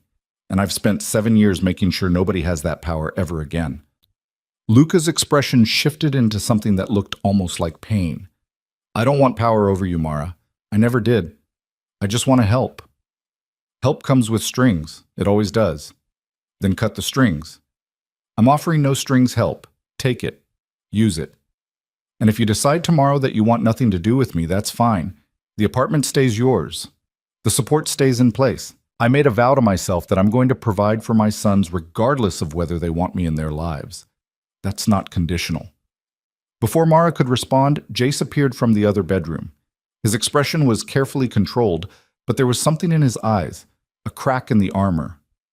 It's nice, he said quietly. Really nice. You like it? Mara asked. The room has space for my books. And a desk. I could do homework at an actual desk instead of the kitchen table. He paused. But that doesn't mean I trust him. I know, baby. I'm just saying, the apartment is nice. That's different from trusting the person who provided it. Noted, Luca said gently. They spent the next hour moving the minimal belongings they had from the hospital suite into the apartment. It was a depressingly quick process. Everything they owned fit in 2 duffel bags and a few trash bags. Mara tried not to think about what that said about their life. Marcus brought in groceries and filled the refrigerator and pantry. Someone, Mara didn't ask who, had already stocked the bathroom with toiletries and the closets with basic clothes in the boys' sizes. There's also a small discretionary fund set up, Marcus mentioned casually, for immediate needs, school supplies, clothing, whatever the boys need. The card is in the kitchen drawer. How much? Mara asked suspiciously. Enough. That's not an answer. Marcus looked at Luca, who shrugged. 10,000 to start, Marcus said. Replenishes monthly. Mara felt like the floor had dropped out from under her. That's insane. We don't need that much. You need stability, Luca corrected. You need to not have to choose between medicine and food. You need to be able to buy Jace new glasses when his current ones break. You need to replace Nolan's inhaler without having to decide what bill doesn't get paid that month. That's what the money is for. I can't. You can, and you will. Because those boys deserve to have a mother who isn't constantly stressed about money. They deserve to have you actually present instead of working yourself to death trying to keep them fed. The words hit harder than Mara wanted to admit. Because he was right. She'd been so focused on survival that she'd forgotten what it felt like to just live. To not count every penny. To not wake up in a panic about bills she couldn't pay. This feels like a dream, she whispered. Then let yourself dream for a while. You've earned it. Mara looked around the apartment, at Nolan bouncing on his new bed with delight, at Jace carefully arranging his books on the shelf, at the space and light and safety that surrounded them. And for the first time in 7 years, she let herself believe that maybe things could actually get better. The next 3 days passed in a blur of normalcy that felt surreal. Nolan recovered quickly, his energy returning in full force. Jace explored every corner of the apartment and the surrounding neighborhood with the thoroughness of a general surveying new territory. Mara learned how to use appliances that actually worked and marveled at the simple luxury of hot water that didn't run out after 5 minutes. Luca appeared every day, not intrusively, not demandingly, just present. He brought breakfast the first morning, bagels and cream cheese and fresh fruit. He sat with the boys and asked them questions about their interests, their favorite subjects, their dreams. Jace answered in monosyllables and suspicious glares. Nolan chattered away like Luca was a long-lost friend. The second day, Luca took them to a bookstore and told them each to pick out 5 books. Jace chose science texts and mystery novels. Nolan chose fantasy stories about dragons and knights. Luca bought them all without blinking at the total. The third day, he showed up with a man he introduced as Dr. Chen. "I hear someone's been having breathing troubles," the doctor said to Nolan with a kind smile. The examination was thorough and professional. When it was done, Dr. Chen sat down with Mara and explained that Nolan's respiratory issues were likely chronic but manageable with the right treatment plan. The good news is, removing him from the mold exposure should help significantly. I'm prescribing a better inhaler and recommending some breathing exercises. Follow up in a month and we'll reassess. "How much do I owe you?" Mara asked. Dr. Chen smiled. "Mr. Voss has already handled it. I'm on retainer for the family." The casual way she said the family, like Mara and the boys were just naturally part of Luca's world, made something twist in Mara's chest. That evening, after the boys were in bed, Mara found Luca sitting on the apartment building's front steps. He looked tired, more than tired, exhausted in a way that went beyond physical weariness. "You don't have to sit out here," Mara said. "You can come up." "Didn't want to intrude. You said you needed space." "I did. I do. But you can have coffee with me without it being an intrusion." Luca looked up, surprised. "Coffee? I bought the good stuff with your ridiculous grocery budget. Seemed wasteful to drink it alone."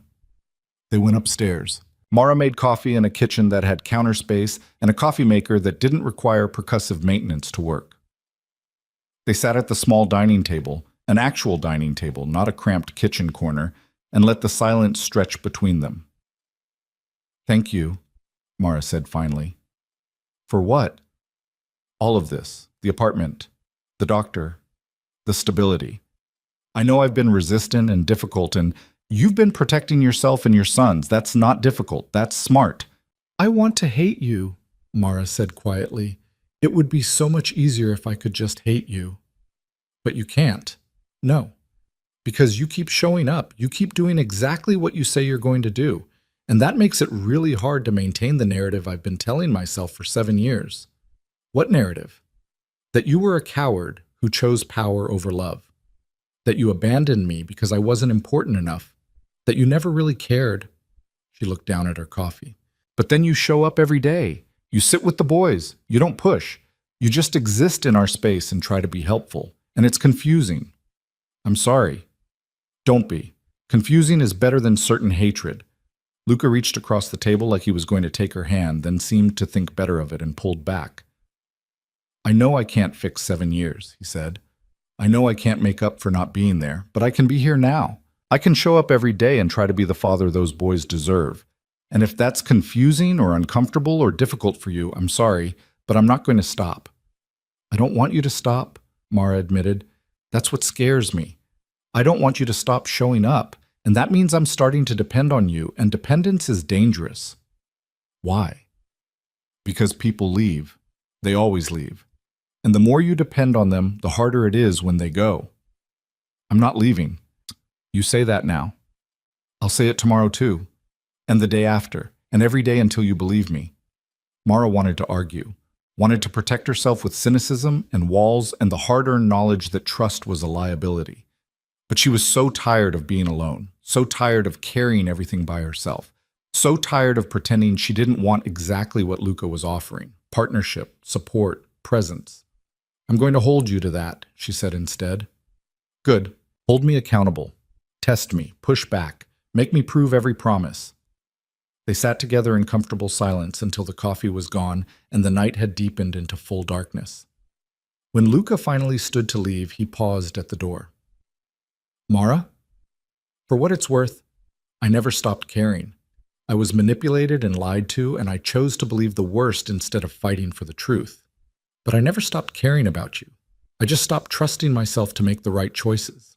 And that was the biggest mistake of my life." He left before she could respond. Mara stood in the doorway long after he was gone, her heart doing complicated things in her chest. The next morning, everything changed. Mara woke to find her phone exploding with notifications, text messages, missed calls, social media alerts. She opened the first one and felt her blood turn to ice. It was a news article from the Chicago Tribune's gossip section, Crime King's secret family. Luca Voss's hidden sons. Discovered. Below the headline was a photo. Grainy, clearly taken from a distance but unmistakable. Her and the boys outside the apartment building. Luca with his hand on Nolan's shoulder, looking down at him with obvious affection. The article was vicious. It detailed Luca's abandonment of his trailer park mistress. It implied Mara had been hiding the children deliberately to extort money. It questioned whether the boys were even his. It painted her as a gold digger and him as a fool being manipulated, and it had been written by someone with inside information. Someone who knew details that hadn't been public. Mara scrolled through the comments and felt sick. Gold digger. Trash using kids to trap a rich man. Those poor children being raised by someone like that. Her phone rang. Unknown number. She almost didn't answer, then decided she needed to know how bad this was getting. Mara Quinn? A female voice, professional and cold. Yes? This is Jennifer Walsh from Channel 7 News. I'd love to get your side of the story regarding your relationship with Luca Voss, and Mara hung up. The phone rang again immediately. Different number. She turned off her phone. There was a knock at the door. Mara looked through the peephole and saw 3 people with cameras and microphones clustered in the hallway. Press. They'd found her. She backed away from the door, her heart racing. The boys. She had to protect the boys. Mara ran to their bedroom and found Jace already awake, staring at his own phone with a stricken expression. Mom, he said quietly. Someone posted pictures of us at school. What? He showed her his screen. Social media posts. Dozens of them. Photos of the boys at their old school. Comments speculating about their parentage. Cruel jokes about poverty and illegitimacy. Someone had doxed them, posted their names, their ages, their school information, and now the entire internet was picking apart her children's lives. Mara felt rage ignite in her chest, white hot and all-consuming. She grabbed her phone, turned it back on, and called the one person who could fix this. Luca answered on the first ring. I saw the article, he said immediately. I'm handling it. My lawyer is... They're outside my door, the press. They have cameras. And someone posted pictures of the boys online with their personal information. Someone who knew things they shouldn't have known. Silence. Then, Celeste. The name was delivered with such cold fury that Mara actually shivered. I'm coming, Luca said. Don't open the door. Don't talk to anyone. I'll be there in 10 minutes. He was there in 7. Mara watched through the peephole as Luca emerged from the elevator with Marcus and 2 other large men who radiated professional violence. The press scattered like startled birds. Luca's knock was sharp, controlled. Mara opened the door and he stepped inside, his eyes immediately going to the boys. Jace was sitting on the couch, his arms wrapped around Nolan, both of them looking small and scared. Are you boys okay? Luca asked, his voice gentle despite the rage Mara could see simmering in his expression. People are saying mean things about Mom, Nolan said, his voice small. I know, and that's going to stop, right now. Luca pulled out his phone and made a call. This is Luca Voss. I need a statement released immediately to every major news outlet in Chicago. Worded exactly like this. Mara listened as he dictated a press release that was both an acknowledgement and a declaration of war. He claimed the boys publicly, acknowledged that he'd been unaware of their existence due to family interference, stated that he was pursuing full legal rights as their father, and made it absolutely clear that any further harassment of his children or their mother would be met with legal action so aggressive it would bankrupt anyone stupid enough to continue. When he finished the call, he looked at Mara. I'm sorry, this is my fault. I should have anticipated that Celeste would do something like this. Your ex-fiancée released the story? She had the information, the timeline, the inside details. It had to be her. Can you prove it? I don't need to prove it. I just need to make it clear what happens to people who threaten my family. The word family hung in the air. Luca's phone rang. He glanced at the screen and his expression went absolutely arctic. It's her, he answered on speaker. Celeste. Luca, darling. Her voice was saccharine sweet. I assume you saw the news. I did. Then you understand the position you're in. Your reputation is in tatters. Those children are being discussed on every gossip site in the city. That woman you're so desperate to protect is being torn apart in the comments. This is what happens when you choose trash over class. Mara watched Luca's expression and saw something terrifying, not rage. Rage would have been manageable. This was cold, calculated fury, the kind that came from a man who'd spent years learning how to destroy people and was now applying that knowledge with surgical precision. "Here's what's going to happen, Celeste," he said, his voice soft and deadly. "You're going to release a public apology. You're going to admit that you released private information in a moment of petty revenge. You're going to donate $1 million to a children's charity of my choosing, and you're going to do all of this within the next 24 hours. Or what? You'll sue me? I have lawyers too, darling. No, I'll destroy you. I'll release every private detail of your life that you've worked so hard to hide. The affairs, the drug use, the embezzlement from your father's company that I helped you cover up 3 years ago. Every secret, every lie, every carefully constructed piece of your image, I'll burn it all down and salt the earth behind me." "You're bluffing." "Am I? You just used my children as weapons. You posted pictures of 6-year-old boys online and invited strangers to tear them apart. Do you really think I'm bluffing about what I'll do to protect them?" Silence on the other end of the line. "You're insane," Celeste finally said, but her voice had lost its confidence. "No, I'm a father, and you just threatened my sons. So yes, Celeste, I'm absolutely willing to burn your entire world down. 24 hours. Clock's ticking." He ended the call. The apartment was silent. Then Nolan spoke up, his voice small but clear. "You called us your sons." Luca turned to look at him, and the cold fury in his expression melted into something softer. "You are my sons, both of you, and nobody gets to hurt you and walk away from it." "Even if it means destroying someone?" Jace asked quietly. "Especially then. Because protecting you is more important than being nice. Being a father means standing between you and anything that threatens you, even if that thing is a person with money and power and connections." "What if they try to hurt Mom?" Nolan asked. "Then they learn what happens when they make that mistake." Mara felt tears burning behind her eyes. She'd spent 7 years teaching herself that nobody was coming to save her, that she had to be her own hero, that depending on anyone was a weakness that would be exploited. But watching Luca stand there with absolute conviction, promising to protect her sons with every resource he had, something inside her shifted. Maybe strength wasn't about doing everything alone. Maybe strength was knowing when to accept help. Maybe strength was trusting someone to stand beside you instead of always standing alone. "Thank you," she whispered. Luca met her eyes across the room. "You don't need to thank me for doing what I should have been doing all along." Outside, the city continued its normal rhythms, traffic and noise and life going on as always. But inside the apartment, something fundamental had changed. The walls Mara had built were still there, but for the first time in 7 years, she could see the possibility of them coming down. The media storm lasted exactly 18 hours. Then it stopped as abruptly as it had started, replaced by a news story that dominated every news outlet in Chicago. Celeste Wynn's very public, very humiliating fall from grace. Mara watched it unfold from the safety of the apartment with a mixture of satisfaction and unease. Celeste's tearful apology appeared first, delivered at a hastily arranged press conference where she admitted to releasing private information in a moment of poor judgment, and announced a $1 million donation to the Chicago Children's Hospital Foundation. Her voice trembled. Her makeup was perfect, but her eyes were dead, the look of someone who just lost a war they'd been certain they'd win.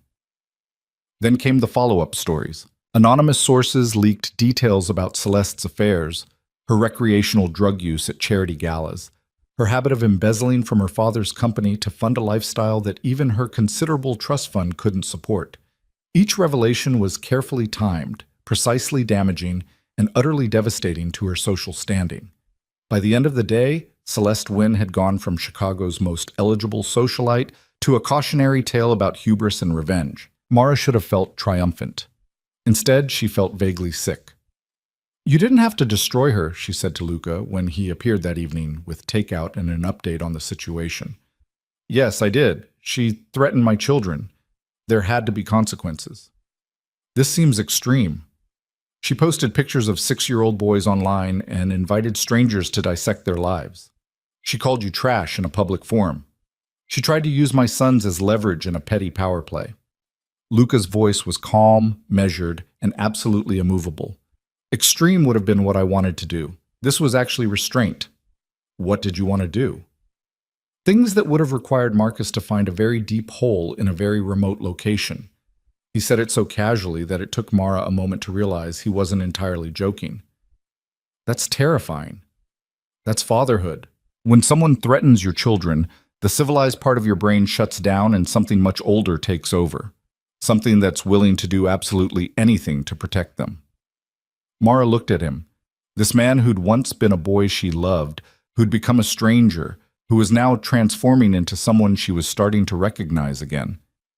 "You've changed," she said quietly. "So have you. Not like this. I've just gotten harder. You've gotten—" She paused, searching for the right word. "Purposeful. Like you finally figured out what you're fighting for instead of just what you're fighting against." "I'm fighting for them." Luca gestured toward the boys' bedroom, where Jace and Nolan were supposedly doing homework, but were probably actually reading under the covers. "For you. For the family I should have had 7 years ago. We're not a family. Not yet. But we could be, if you let us." The words hung in the air between them, heavy with possibility and risk. Before Mara could respond, Jace appeared in the doorway. "Mom, Nolan wants to know if he can have dessert before dinner since the world almost ended yesterday and we survived." Despite everything, Mara laughed. "Tell your brother that surviving media scrutiny doesn't earn him ice cream privileges." "That's what I said. But he made me ask anyway because he said you're nicer when the dad guy is here." "The dad guy has a name," Luca said mildly. "I know. I'm just not ready to use it yet." The honesty was brutal and pure. Luca nodded slowly. "Fair enough. Take your time." Jace studied him for a long moment, then disappeared back into the bedroom. "He's warming up to you," Mara said. "Is he?" Because that felt like a very polite version of, "I still don't trust you." For Jace, that is warming up. 2 weeks ago, he would have just glared at you silently. Now he's at least acknowledging your existence. "I'll take it." They ate dinner together that night, all 4 of them crowded around the small dining table, passing containers of Thai food and arguing about whether pad Thai or drunken noodles were superior. Nolan chattered about a book he was reading. Jace corrected his brother's plot summary with pedantic precision. Luca asked questions that suggested he was actually listening instead of just pretending. And Mara watched them and felt something dangerous unfurl in her chest. Hope. After dinner, Luca stayed to help with dishes. Mara washed, he dried, and they moved around each other in the small kitchen with surprising ease. "I need to ask you something," Luca said as he put away the last plate. "Okay." "The boys' school. They're currently enrolled at Lincoln Elementary, which according to Marcus's research is overcrowded, underfunded, and has a bullying problem that administration refuses to address. It's the school in our zone district, or the district where the trailer was anyway. I'd like to transfer them to Parker Academy. It's private, highly rated, and has an excellent program for gifted students, which both boys qualify for, based on the achievement test they took last year." Mara's defenses went up immediately. Private school feels like a lot. Why? Because it's another way of separating them from the life they've known. Another reminder that they're different now because their father has money. Or it's an opportunity for them to get an education that matches their potential instead of being held back by a system that's failing them. "You're very good at making everything sound reasonable." "I'm good at recognizing when pride is getting in the way of what's best for the boys. They're smart, Mara. Brilliant, actually." Jace tested at a 9th grade reading level. Nolan's math scores put him 3 years ahead of his peers. Lincoln Elementary isn't equipped to challenge them. Parker is. "Did Marcus investigate my children's academic records?" "Marcus investigates everything. It's what I pay him for." Mara wanted to be angry about the invasion of privacy. But Luca was right. The boys were being held back by a school system that had too many students and too few resources. She'd known it for years, but hadn't had the money or the options to do anything about it. Now she had options. The realization was both liberating and terrifying. "I want to visit the school first," she said finally. See it myself. Talk to the teachers. Make sure it's actually a good fit and not just an expensive way to warehouse rich kids. Absolutely. I'll arrange a tour for tomorrow. And the boys get a say. If they hate it, we don't force it. Agreed. And no pulling strings to get them in if they don't meet the actual admission requirements. They'll meet them. Have you seen Jace's reading comprehension scores? The kid's a genius. There was pride in Luca's voice, pure, uncomplicated pride in children he'd only known for 2 weeks. It made Mara's throat tight. Okay, she said. We'll look at the school. Luca smiled, and for a moment he looked exactly like the boy she'd fallen in love with a lifetime ago. Open, hopeful, unguarded. Then his phone rang. He glanced at the screen and his expression shifted into something harder. I need to take this. It's about the business restructuring. He stepped into the hallway, and Mara heard his voice drop into the cold, controlled tone he used for dealing with his criminal empire. Because that was the other reality she kept trying not to think about. Luca Voss might be playing father and bringing takeout and arranging school tours, but he was still a crime lord. Still the man who controlled illegal operations across 3 states. Still someone who solved problems with threats and violence when necessary. And she was letting him into her son's lives. The thought kept her awake long after Luca left that night. Parker Academy turned out to be everything Luca had promised, and nothing like Mara had feared. The building was beautiful without being ostentatious. Red brick and large windows, with a playground that had actual equipment instead of rusted swings and broken slides. Inside, the classrooms were bright and organized. The library was extensive. The science lab had supplies that looked like they'd been purchased sometime this decade. The principal, Dr. Helen Morrison, was a sharp-eyed woman in her 50s who greeted them with professional warmth and immediately engaged both boys in conversation. So, you like mysteries? She asked Jace after he mentioned his reading preferences. Yes, I like figuring things out before the detective does. Have you read any Agatha Christie? All of them, twice. Dr. Morrison's eyebrows rose. Impressive. What about Dorothy Sayers, Rex Stout? Not yet. Well, our library has an excellent mystery collection. I think you'd particularly enjoy Gaudy Night. It's a locked-room mystery set at Oxford that's really more about intellectual integrity than murder. Jace's eyes lit up in a way Mara rarely saw. Meanwhile, Nolan was being shown the art room by a teacher who explained their philosophy of letting students explore creative expression without rigid structure. Can I paint whatever I want? Nolan asked. Absolutely. We believe art should be joyful, not prescribed. Even dragons. Especially dragons. Nolan beamed. By the end of the tour, both boys were asking when they could start. Mara pulled Dr. Morrison aside while Luca distracted the boys with promises of ice cream.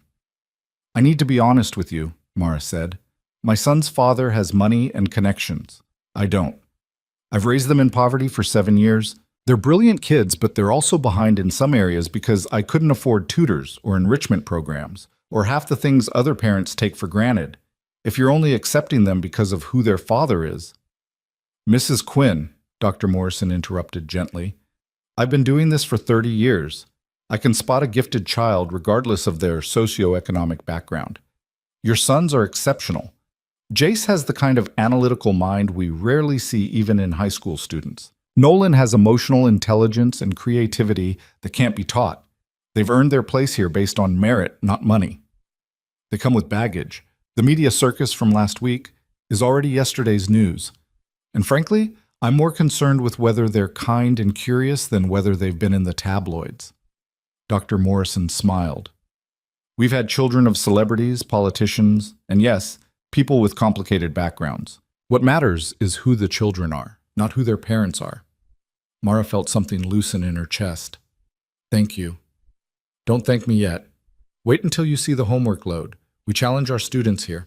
Your boys are going to have to work for their grades. They're used to working for things. Then they'll do just fine. The enrollment process took a week. Applications, interviews, placement tests that both boys aced with room to spare. When the acceptance letters arrived, Jace read his 3 times with an expression of quiet satisfaction. Nolan ran through the apartment, whooping with joy. We're going to a fancy school, Nolan announced, with art and science and a library that has 1,000 books. 10,000, Jace corrected. They have 10,000 books. That's so many books. Mara watched them celebrate and felt tears sting her eyes. This was what she'd wanted for them all along: opportunity, potential, a future that wasn't limited by circumstances they couldn't control. And she'd gotten it by accepting help from the one person she'd sworn she'd never depend on. Luca appeared that evening with shopping bags full of school supplies and uniforms.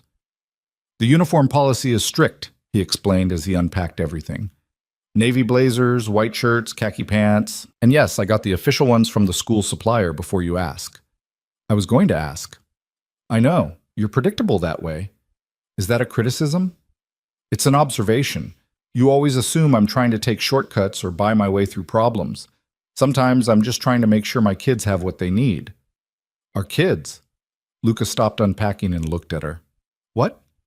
You said my kids. They're our kids. Oh, something shifted in his expression. Surprise and gratitude and something deeper that Mara wasn't ready to name. Our kids, he repeated softly. Yeah, they are. The moment stretched between them, heavy with implications neither was ready to address directly. Then Jace appeared, interrupting whatever might have happened next. The blazer is itchy, he announced, already wearing his uniform despite it being weeks before school started. You'll get used to it, Luca said. What if I don't? Then you'll be itchy for 8 hours a day, but you'll also be getting an education that will let you be whatever you want to be when you grow up. Seems like a fair trade. Jace considered this with his usual seriousness. I want to be a lawyer, the kind that helps people who can't afford fancy lawyers. That's a noble goal. Will you be disappointed if I don't want to work in your business? The question was delivered with brutal directness. Luca crouched down to Jace's eye level. I will be proud of you for choosing to help people instead of hurt them. I will be proud of you for being better than me. And I will support whatever path you choose, even if that path is deliberately different from mine. What if I choose to be exactly like you? Then I'll support that too. But I'll also make sure you understand the cost of this life before you commit to it. The violence, the moral compromises, the way it changes you into someone you don't always recognize. I don't want you to make my choices. I want you to make informed choices. Jace nodded slowly. Can I ask you something? Anything. Why did you really come back? When Mom called about Nolan being sick, you could have just sent a car or ignored her completely, but you came yourself. Why? Luca was quiet for a long moment. Because the moment I saw you and your brother on that street 2 weeks ago, something shifted in my priorities. Everything I thought mattered, power, territory, reputation, all of it became secondary to making sure you two were safe and loved and had every opportunity I could give you. I came because not coming wasn't an option, because you're my sons, and that means I show up, every time, no matter what. Even if it's inconvenient, especially then. Even if we don't want you to? Yes, because being a father isn't about being wanted. It's about being present and doing the work regardless of whether it's appreciated. You don't have to like me, Jace, but you're stuck with me trying. Jace studied him with those steel gray eyes that were so much like Luca's own. Okay, he said finally. I can work with that. It was the closest thing to acceptance Jace had offered since they'd met. Luca looked like he'd just won the lottery. That night, after the boys were asleep and Luca had returned to whatever business he conducted in the shadows, Mara sat alone in the quiet apartment and tried to process how completely her life had changed in 2 weeks. 2 weeks ago, she'd been dragging a scrap cart through the snow, counting pennies, and hoping the trailer's heat would last through the night. Now she was living in a beautiful apartment with her sons enrolled in a prestigious private school, with medical care and stability and resources she'd never dreamed of having. And it had all come from accepting help from Luca Voss, from trusting the man who'd abandoned her, from letting her walls come down just enough to let him prove he'd changed. Her phone buzzed with a text. Luca, thank you for giving me a chance. I know I don't deserve it, but I'm going to earn it. I promise. Mara stared at the message for a long time. Then she typed back, don't thank me yet. Earning it is going to take a lot more than 2 weeks of good behavior. Luca, I know. I'm ready for the long game. Mara, we'll see. But even as she sent it, she knew she was already starting to believe him, starting to trust that maybe, just maybe, he was telling the truth about staying. The following weeks fell into a rhythm that felt almost normal. Luca appeared every morning at 7 to have breakfast with the boys before their new school started. He helped with homework, listened to Nolan's stories about art class, and engaged in serious debates with Jace about criminal justice reform that were way above the level of normal parent-child conversation. He took them to museums and bookstores and the aquarium. He sat through a 2-hour performance of Nolan's school play, where his son had exactly 3 lines and beamed with pride like he was watching a Broadway production. He showed up at Jace's first debate club meeting and took notes on the arguments like he was preparing for trial. And slowly, so slowly, Mara almost didn't notice it happening, Jace's walls started to crack. It began with small things, Jace asking Luca's opinion on a book, Jace accepting a ride to school instead of insisting they take the bus, Jace laughing at one of Luca's terrible jokes. Then came the bigger shift. It happened on a Saturday morning when Luca arrived with materials for a science project Jace had been struggling with.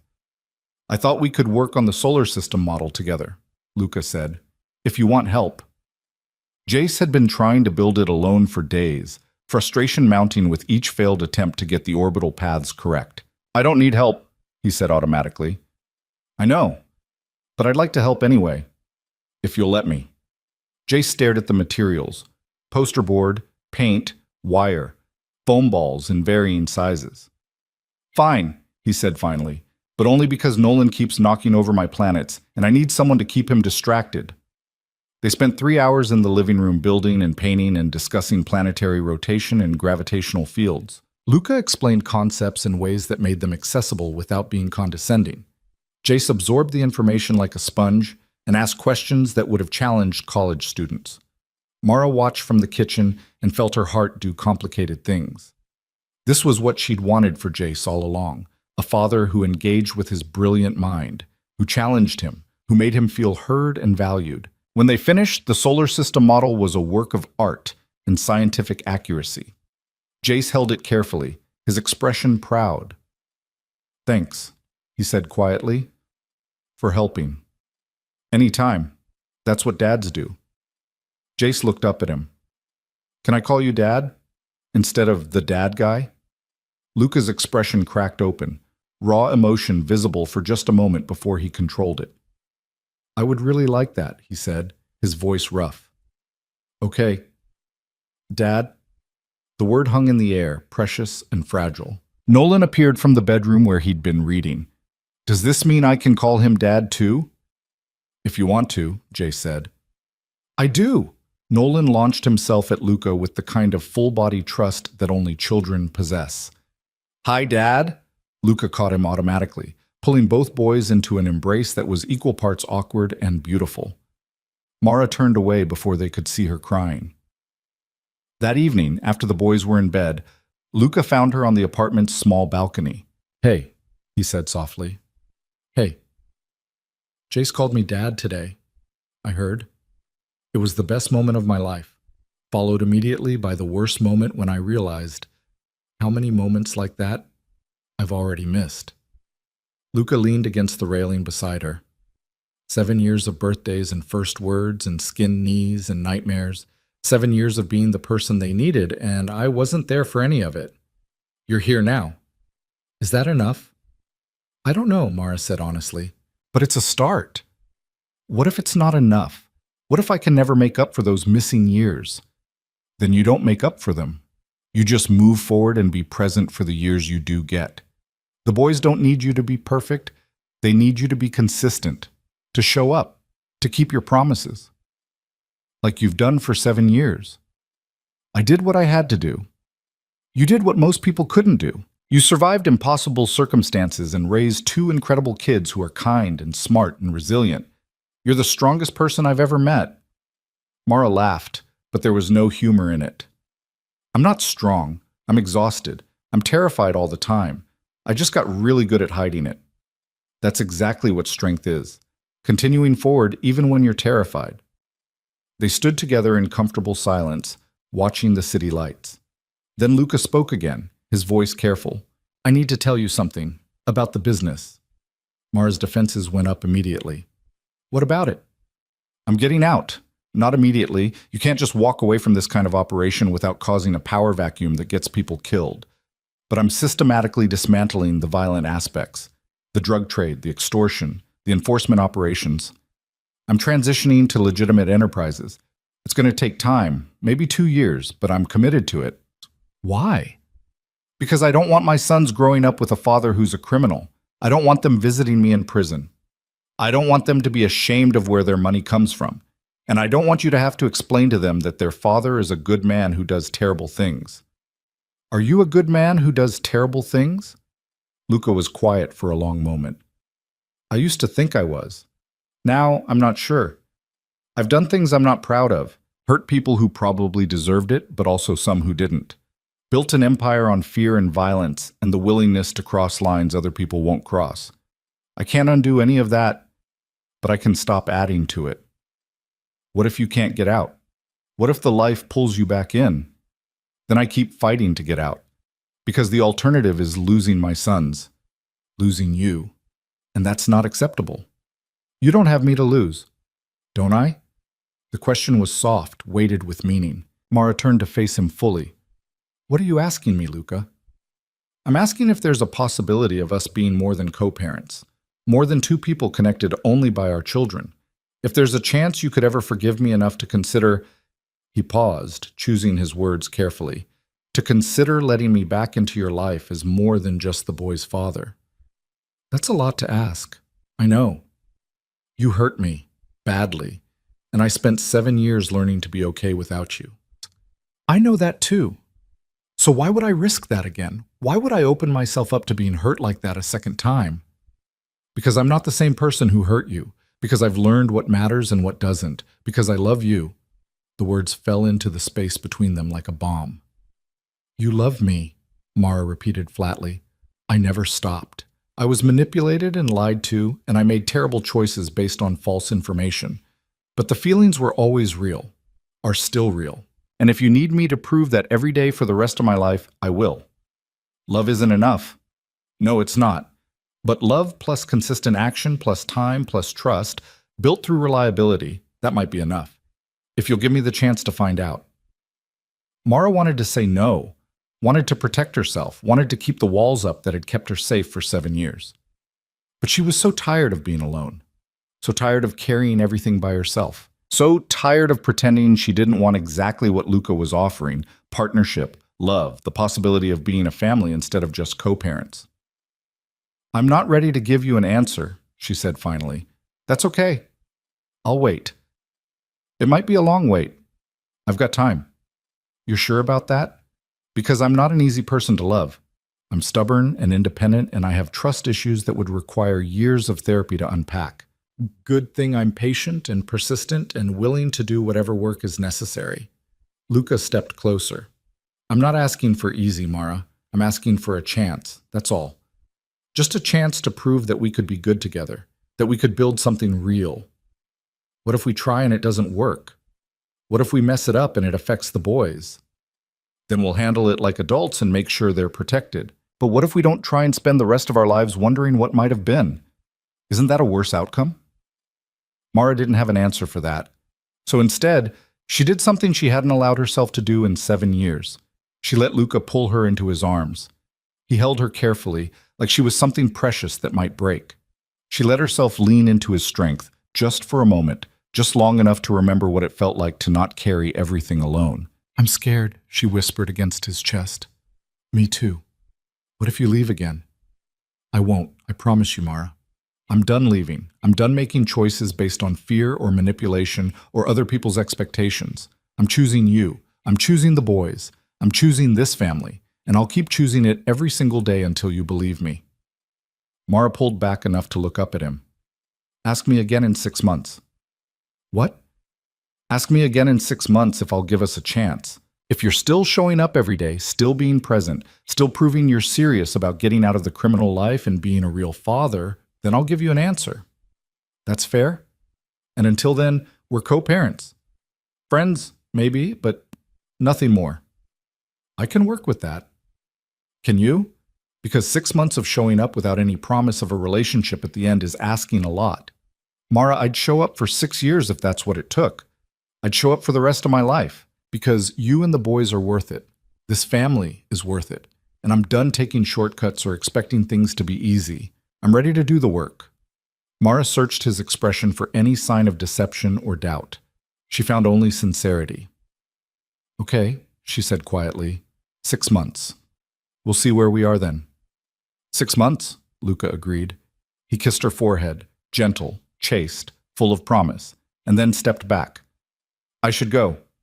Early morning tomorrow. Business? Legitimate business. I'm meeting with my lawyers about the transition plan. Luca? Yeah? Thank you. For everything, for showing up, for fighting for the boys, for... She paused. For not giving up on us. Never. I'll never give up on this family. He left, and Mara stood on the balcony long after his car pulled away, watching the city lights and feeling hope war with fear in her chest. 6 months. She could handle 6 months of waiting to see if Luca Voss would actually keep his promises. She'd survived 7 years alone. 6 months was nothing. But even as she thought it, she knew she was lying to herself. Because 6 months of watching Luca be a father, watching him transform from a crime lord into a man who chose family over power, watching him prove that love could be more than just a feeling, that was going to be everything. And if he actually managed to pull it off, she was going to have to admit something terrifying. She was going to have to admit that maybe, just maybe, she was falling in love with him all over again. 5 months and 3 weeks into Mara's 6-month deadline, everything fell apart in the span of 12 hours. It started with a phone call at 2 in the morning. Mara jerked awake to the sound of her phone vibrating across the nightstand. She grabbed it without looking at the screen, her heart already racing with the particular panic that came from middle-of-the-night calls. Hello? Mrs. Quinn? An unfamiliar male voice, tense and professional. This is Officer Derek Chen with the Chicago Police Department. I'm calling about Luca Voss. Mara's blood turned to ice. What happened? There's been an incident. Mr. Voss was injured during an altercation at one of his business locations. He's being transported to Northwestern Memorial. He asked us to contact you. How bad? A pause that told her everything she needed to know. You should come to the hospital, ma'am. Mara was out of bed and pulling on clothes before the call ended. She woke Marcus, who'd taken to sleeping in the building's security office at night, and asked him to stay with the boys. I'm coming with you, Marcus said immediately. Someone needs to be here if they wake up. I'll send Richards. He's former Secret Service. The boys will be safe. Marcus was already moving, his phone out, making calls. You're not going alone. They made it to the hospital in 15 minutes. Northwestern's ER was chaos. Saturday night in Chicago meant gunshot wounds, overdoses, domestic violence, and every other flavor of human suffering compressed into fluorescent-lit hallways that smelled like antiseptic and desperation. Marcus bypassed the check-in desk with the kind of authority that suggested he'd done this before, leading Mara directly to a restricted treatment area where police officers stood guard outside a curtained bay. Inside, Luca was conscious but clearly in pain. His shirt had been cut away, revealing a bandage that was already seeping red. His face was bruised, his knuckles were raw. But he was alive. Hey, he said when he saw her, his voice rough. Sorry to wake you. What happened? Mara demanded, her voice sharper than she intended. Attempted coup. Some of my father's old allies decided they wanted their territory back. Staged an ambush at the warehouse where I was meeting with suppliers about the legitimate business transition. How bad are you hurt? Knife wound to the ribs? Looks worse than it is. Couple of bruised ribs? Nothing critical. He tried to sit up and immediately regretted it, his face going pale. A doctor appeared, young and efficient-looking. Mr. Voss needs surgery to properly repair the knife wound and ensure there's no internal bleeding. It's not life-threatening if we address it now, but it will be if we wait. Then don't wait, Mara said. I need his consent. Luca looked at Mara, his eyes intense despite the pain. If something goes wrong, if I don't make it through this, there are documents. With my lawyer. Everything goes to you and the boys. The legitimate businesses, the assets, everything. Marcus knows how to access it all. You're not dying, Mara said firmly. You have 6 more days to finish proving yourself, and I will be extremely angry if you cheat your way out of it by getting killed. Despite everything, Luca smiled. Yes, ma'am. I mean it, Luca. You promised to show up every day. You promised to be present. You don't get to break that promise by dying in surgery. I'll do my best. The doctor was preparing to wheel him away when Luca reached out and caught Mara's hand. I love you, he said quietly. I need you to know that, just in case. Tell me again when you wake up. Count on it.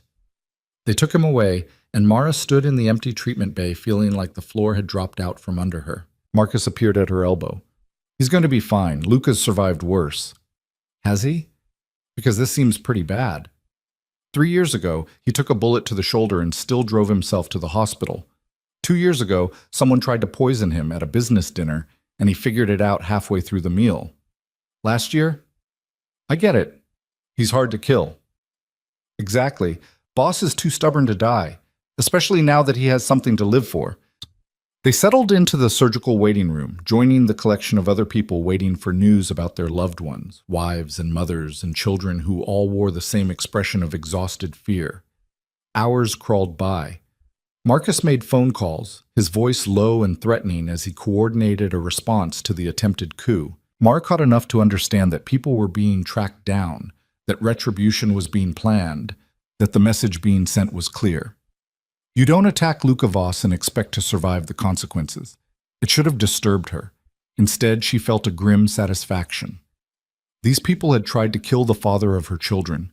They deserved whatever Marcus and his team were planning. When had she become the kind of person who approved of violent retribution? Somewhere between watching Luca show up every single day for 6 months and falling in love with him all over again, apparently. The surgeon finally appeared at 6 a.m., still in scrubs, looking tired but satisfied. Mr. Voss came through surgery well. The knife wound was clean, missed all major organs. We repaired the damage, and he should make a full recovery. He's in recovery now. You can see him in about an hour. Mara felt tension she hadn't realized she was carrying drain out of her body. Thank you. He's lucky, a few inches to the left, and we'd be having a very different conversation. The surgeon left, and Mara found herself sitting down hard in one of the plastic chairs. Marcus crouched in front of her. You okay? No. Yes. I don't know. Mara pressed her hands to her face. I almost lost him. And the worst part is realizing how much that would have destroyed me. I spent 7 years teaching myself not to need him, and now the thought of him not existing in the world makes me feel like I can't breathe. That's love. That's terrifying. Same thing, usually. Mara laughed despite herself. I need to call the boys. They're going to wake up soon and wonder where I am. She stepped into the hallway and called the apartment. Richards answered immediately. They're still asleep, ma'am. Everything's secure here. Can you stay until I get back? I need to see Luca when he wakes up, but then I'll come get them. Of course. Take your time. Mara hung up and leaned against the wall, exhaustion and relief and fear all churning together in her chest. She'd almost lost him. Before she could tell him that the 6-month deadline was unnecessary because she'd already made her decision weeks ago. Before she could admit that watching him transform from a crime lord into a father had been the most beautiful thing she'd ever witnessed. Before she could tell him that, yes, she wanted to try. Wanted to build a family. Wanted to believe that love could work the second time around if both people were willing to fight for it. The universe had almost taken that choice away from her. The realization made her furious and grateful in equal measure. When they finally let her see Luca, he was groggy from anesthesia but awake. The color was better in his face. The monitors showed steady vitals. He smiled when he saw her. Told you I'd make it. You're an idiot, Mara said, her voice breaking. Getting stabbed during a business meeting. What kind of incompetent crime lord are you? The kind who's trying very hard not to be a crime lord anymore. This was the old guard making a last stand. Marcus assures me it's been handled. But handled how? You don't want to know. You're right. I don't. Mara sat in the chair beside his bed and took his hand carefully, avoiding the IV. You scared me. I'm sorry. Don't be sorry. Be more careful. Because you have 2 sons who need their father and a very irritated almost girlfriend who had a whole speech planned about giving you a real answer to your question, and you nearly ruined it by getting yourself killed. Luca's eyes sharpened despite the drugs. Almost girlfriend? 6 more days was arbitrary anyway. I figured out my answer about 3 months ago. I was just being stubborn about the deadline. And the answer is? Yes. Obviously, yes. I love you. I probably never stopped loving you. I was just too angry and hurt to admit it. But watching you show up every single day, watching you be a father to those boys, watching you choose family over power again and again. Her voice cracked. How could I not fall in love with you all over again? Mara, I'm not finished. Yes, I'll give us a chance. Yes, I want to try to build something real. Yes, I believe you've changed and that you're serious about getting out of the criminal life. But if you ever scare me like this again, if you ever make me stand in a hospital waiting room wondering if you're going to survive surgery, I will personally finish what that knife started. Are we clear? Crystal clear. Good. Now go back to sleep. You need to heal so you can come home. Home, Luca repeated softly. I like the sound of that. The boys are going to want to visit once they wake up. Are you ready for that? Absolutely, though Jace is probably going to lecture me about making better security decisions. He absolutely is. He's been reading books about risk assessment and threat mitigation. I have no idea where he gets this stuff. He's my son. Of course he's reading about security protocols. Mara laughed, feeling the last of the fear drain away. Luca was going to be okay. They were going to be okay. The family they were building, fragile and new and unconventional, was going to survive this. She stayed with him until he fell asleep, then headed home to explain to her sons why their father was in the hospital and why that was both scary and ultimately okay. The conversation went better than expected. Jace absorbed the information with his usual analytical approach, asking questions about the surgery and recovery time and whether this meant Luca would have a cool scar. Nolan cried, but was comforted by the promise that they could visit later. They showed up at the hospital that afternoon bearing drawings and a card that said, "Get well soon, Dad," in Nolan's careful printing and Jace's more sophisticated handwriting. Luca's face when he saw it was worth everything. He was released 3 days later with strict orders to rest and avoid strenuous activity for at least 2 weeks.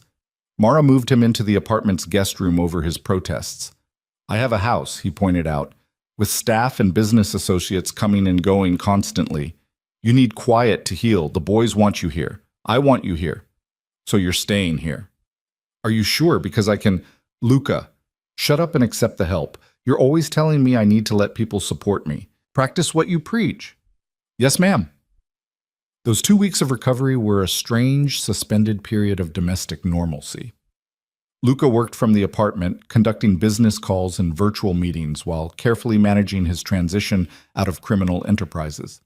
The boys helped him change bandages and brought him books, and generally hovered like tiny concerned nurses. Mara watched her family coalesce into something real and solid and beautiful. On the 13th day of his recovery, Luca asked her to go for a walk. Should you be walking? Mara asked.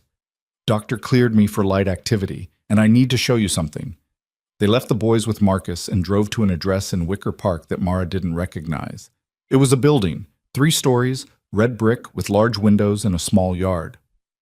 What is this? Mara asked. Our future, if you want it. Luca unlocked the front door and led her inside. I bought it 6 months ago, right after you gave me the deadline. I've been slowly renovating it. The interior was beautiful. Hardwood floors, updated kitchen, spacious rooms flooded with natural light. The first floor was open-plan living space. The second floor had 4 bedrooms. The third floor had been converted into a home office and library. It's a house, Mara said unnecessarily. It's our house. If you'll have it, separate bedrooms for each of the boys. A master suite for us. Office space for me to run the legitimate businesses. A backyard where Nolan can paint and Jace can read. Space for all of us to actually live instead of just exist. Luca, this is too much. It's exactly enough. I'm not asking you to move in tomorrow. I'm asking you to think about it. To consider making this permanent. Making us permanent. Mara walked through the space, her mind racing. It was perfect.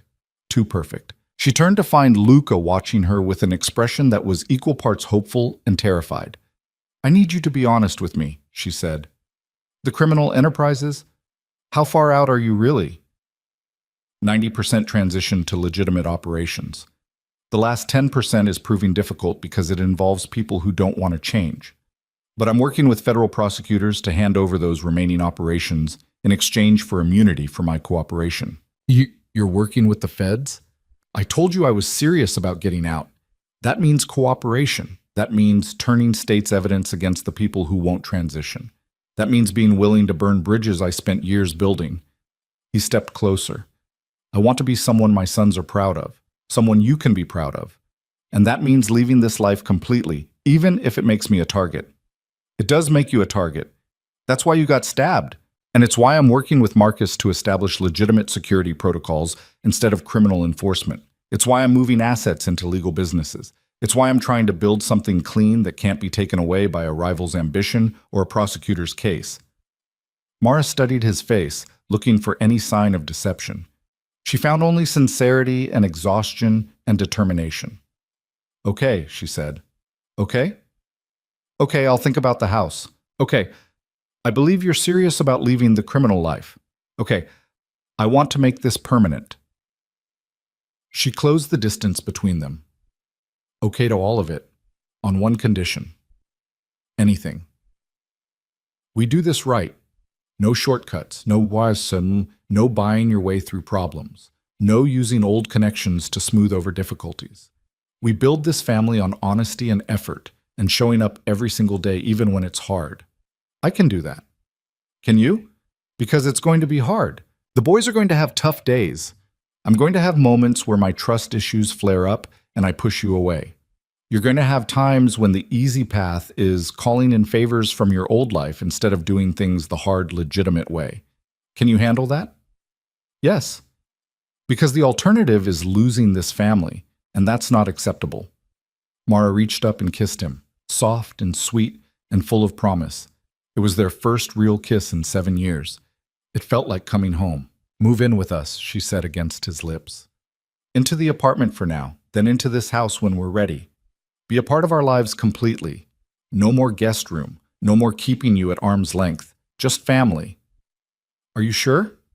No, I'm terrified. But I'm also sure that I love you and that I want to try to build something real. So yes, move in with us.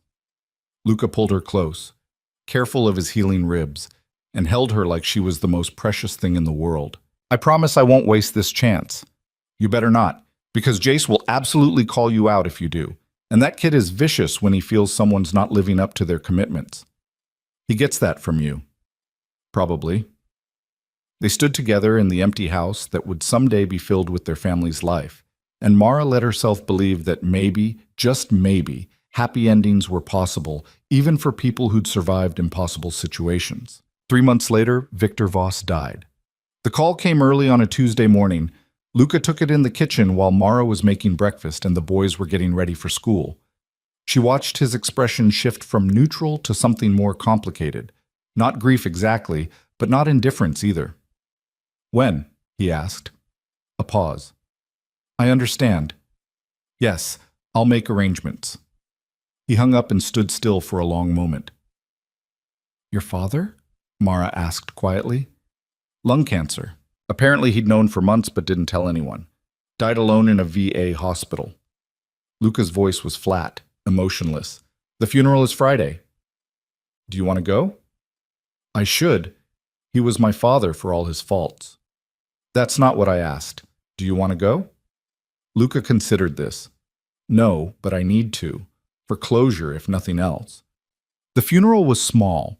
Victor had burned most of his bridges in his final years, and the people who might have attended out of fear or obligation had no reason to now that he was gone. A handful of old associates came, more to assess the power vacuum than to pay respects. Luca stood at the graveside with Mara beside him and the boys a few steps back, looking uncomfortable in their formal clothes. The priest said the expected words about eternal rest and returning to dust. Nobody cried. Nobody shared warm memories. It was a perfunctory send-off for a man who'd valued power over people and died having neither. When it was over, Luca stood alone at the grave for a few minutes while Mara took the boys back to the car. What are you thinking? Mara asked when he finally joined them. That I don't want to end up like him, alone, bitter, having sacrificed every meaningful relationship on the altar of control and power. Luca looked at the boys in the back seat. I want to die surrounded by people who love me, who remember me as someone who showed up, who chose family over empire. Then keep choosing that, every day, the way you have been. Even when it's hard? Especially then. Luca nodded slowly, then reached over and took her hand. They drove home together, leaving Victor Voss in the past where he belonged. That evening, after the boys were in bed, Luca found Mara in the library of their new house. They'd moved in 2 weeks ago, and she still marveled at having space to breathe. "I need to tell you something," he said. Mara set down her book, her stomach tightening with instinctive worry. "What's wrong?" "Nothing's wrong, but I got the official confirmation today. The federal prosecutors accepted my cooperation agreement. I'm officially out. All criminal enterprises have been transferred or shut down. I'm completely legitimate as of this afternoon." Mara stared at him. "You're serious? It's done?" "It's done. I'm just a boring businessman now. Real estate holdings, import-export companies, a few tech investments, all legal, all clean, all boring." "You did it. You actually did it." "I told you I would." Mara launched herself at him, kissing him with an intensity that made him stumble backward. "Careful," he laughed against her lips. "My ribs are still a little tender." "I don't care. You kept your promise. You got out. You chose us. Every time. I'll choose this family every time." They stood together in the library of their home, surrounded by books and the quiet sounds of their sleeping children upstairs. And Mara felt something settle in her chest that she hadn't felt in 7 years. Peace, security, home. 6 months later, on a Saturday afternoon in early autumn, Mara found herself in the backyard watching Luca teach the boys how to play soccer. He was terrible at it. Apparently, criminal masterminds didn't typically develop strong athletic skills, but the boys didn't care. They ran and laughed and argued about rules with the kind of easy joy that came from feeling completely safe. Marcus appeared at her elbow, as silent as always. "You look happy," he observed. "I am. It's weird. I keep waiting for something to go wrong." "Maybe stop waiting. Maybe just accept that some things actually work out." "When did you become a philosopher?" "When I watch my boss transform from a ruthless crime lord into a man who volunteers at his kids' school and can't figure out how to work the dishwasher. If that kind of change is possible, anything is." Mara laughed. "Fair point." Nolan scored a goal and did a victory dance that was equal parts adorable and ridiculous. Jace rolled his eyes, but was clearly fighting a smile. Luca scooped Nolan up and spun him around, both of them laughing. "They're good kids," Marcus said. "They are. Despite everything. Because of everything, you raised them right." "We're raising them right," Mara corrected. "Present tense. Together." Marcus nodded and disappeared back into the house to do whatever mysterious security things he did. Luca jogged over, slightly out of breath, his hair messed up and his expression lighter than she'd ever seen it. "Come play with us," he said. "I don't know how to play soccer." "Neither do I. We're all terrible. That's what makes it fun." Mara let him pull her into the game, into the chaos and joy and simple pleasure of being a family on a Saturday afternoon with nothing more pressing than deciding whether the ball had actually crossed the goal line. That night, after the boys were asleep and the house was quiet, Luca found her on their bedroom balcony. "Remember when you asked me to ask again in 6 months?" he said. "That was over a year ago." "I know, but I'm asking now anyway. Marry me." Mara turned to face him. He wasn't on one knee. There wasn't a ring. It was just Luca, standing in the moonlight, asking a question that somehow felt both inevitable and impossibly precious. "That's not very romantic," she said. "I can do romantic if you want. I can hire a flash mob and rent out a restaurant and make a big production. But that's not us. We're the people who survived hell and built something real out of the wreckage. We're the family that chose each other after having every reason not to. We don't need grand gestures. We just need to keep showing up." "You're right. That's not romantic at all. That's just honest." "So is that a yes?" Mara pretended to consider it. "On one condition." "What?" "We get to tell the boys together. They're part of this decision. If they're not on board, we wait." "They're going to be on board. Jace has been dropping hints about wanting to officially share a last name for months. Nolan asked me last week if you were going to be his mom forever, or just until I messed up again." "What did you tell him?" "That you're his mom forever regardless of what I do. That your love for them isn't conditional on your relationship with me. That family doesn't work like that." "Good answer. So is this a yes?" "Yes, obviously yes. I love you. I want to marry you. I want to build this life with you and make it official and legal and permanent. Yes." Luca kissed her with the kind of passion that suggested they might not make it to the actual wedding night before consummating this decision. "We should probably set a date," Mara said when they came up for air. "Next month, City Hall. Just us, and the boys and Marcus as a witness." "That's fast. I've waited 7 years. I'm done waiting." "Fair point." They were married on a Tuesday in October at the Chicago City Clerk's office. Jace and Nolan served as witnesses alongside Marcus. The ceremony took 7 minutes. The celebration afterward involved pizza and ice cream, and the boys arguing about whether they should hyphenate their last name or just take Voss outright. It was perfect. That evening, after the boys were finally asleep, wired on sugar and excitement, Luca and Mara sat together on the couch in their living room. "We did it," Mara said. "We did. We built a family out of absolutely nothing. Out of poverty and abandonment and manipulation and 7 years of separation. We took all of that and turned it into this. You did most of the heavy lifting. I just showed up after you'd already done the impossible part. You showed up every day after that. That's not nothing. No, it's not. But it's also the bare minimum of what a father and husband should do. Most people don't even manage the bare minimum. You exceeded it." Luca pulled her closer. "I love you. I love our boys. I love this life we've built. And I promise you, Mara, I'm going to keep showing up, keep being present, keep choosing this family over everything else. For the rest of my life. I'm going to hold you to that." "Good. Hold me accountable. Keep me honest. Remind me what matters when I forget." "Deal." They sat together in the quiet house, listening to the familiar sounds of their children breathing in their rooms upstairs, and Mara marveled at how far they'd come. From a rusted scrap cart in the snow to a warm house filled with love. From survival to actually living. From separate and broken to together and whole. A year later, Mara stood in the alley behind their old trailer park. The scrap cart she'd dragged through countless Chicago winters sat abandoned against a dumpster, rusted, forgotten, no longer needed. She'd come back one last time to collect the few remaining items she'd left in storage. The trailer park looked even worse than she remembered, and she was struck by how much her life had changed in such a short time. Luca appeared beside her, the boys in the car waiting. "You okay?" he asked. "Yeah, just saying goodbye to the old life." "Any regrets?" Mara looked at the cart, symbol of everything she'd survived, everything she'd endured, everything she'd overcome. "No regrets.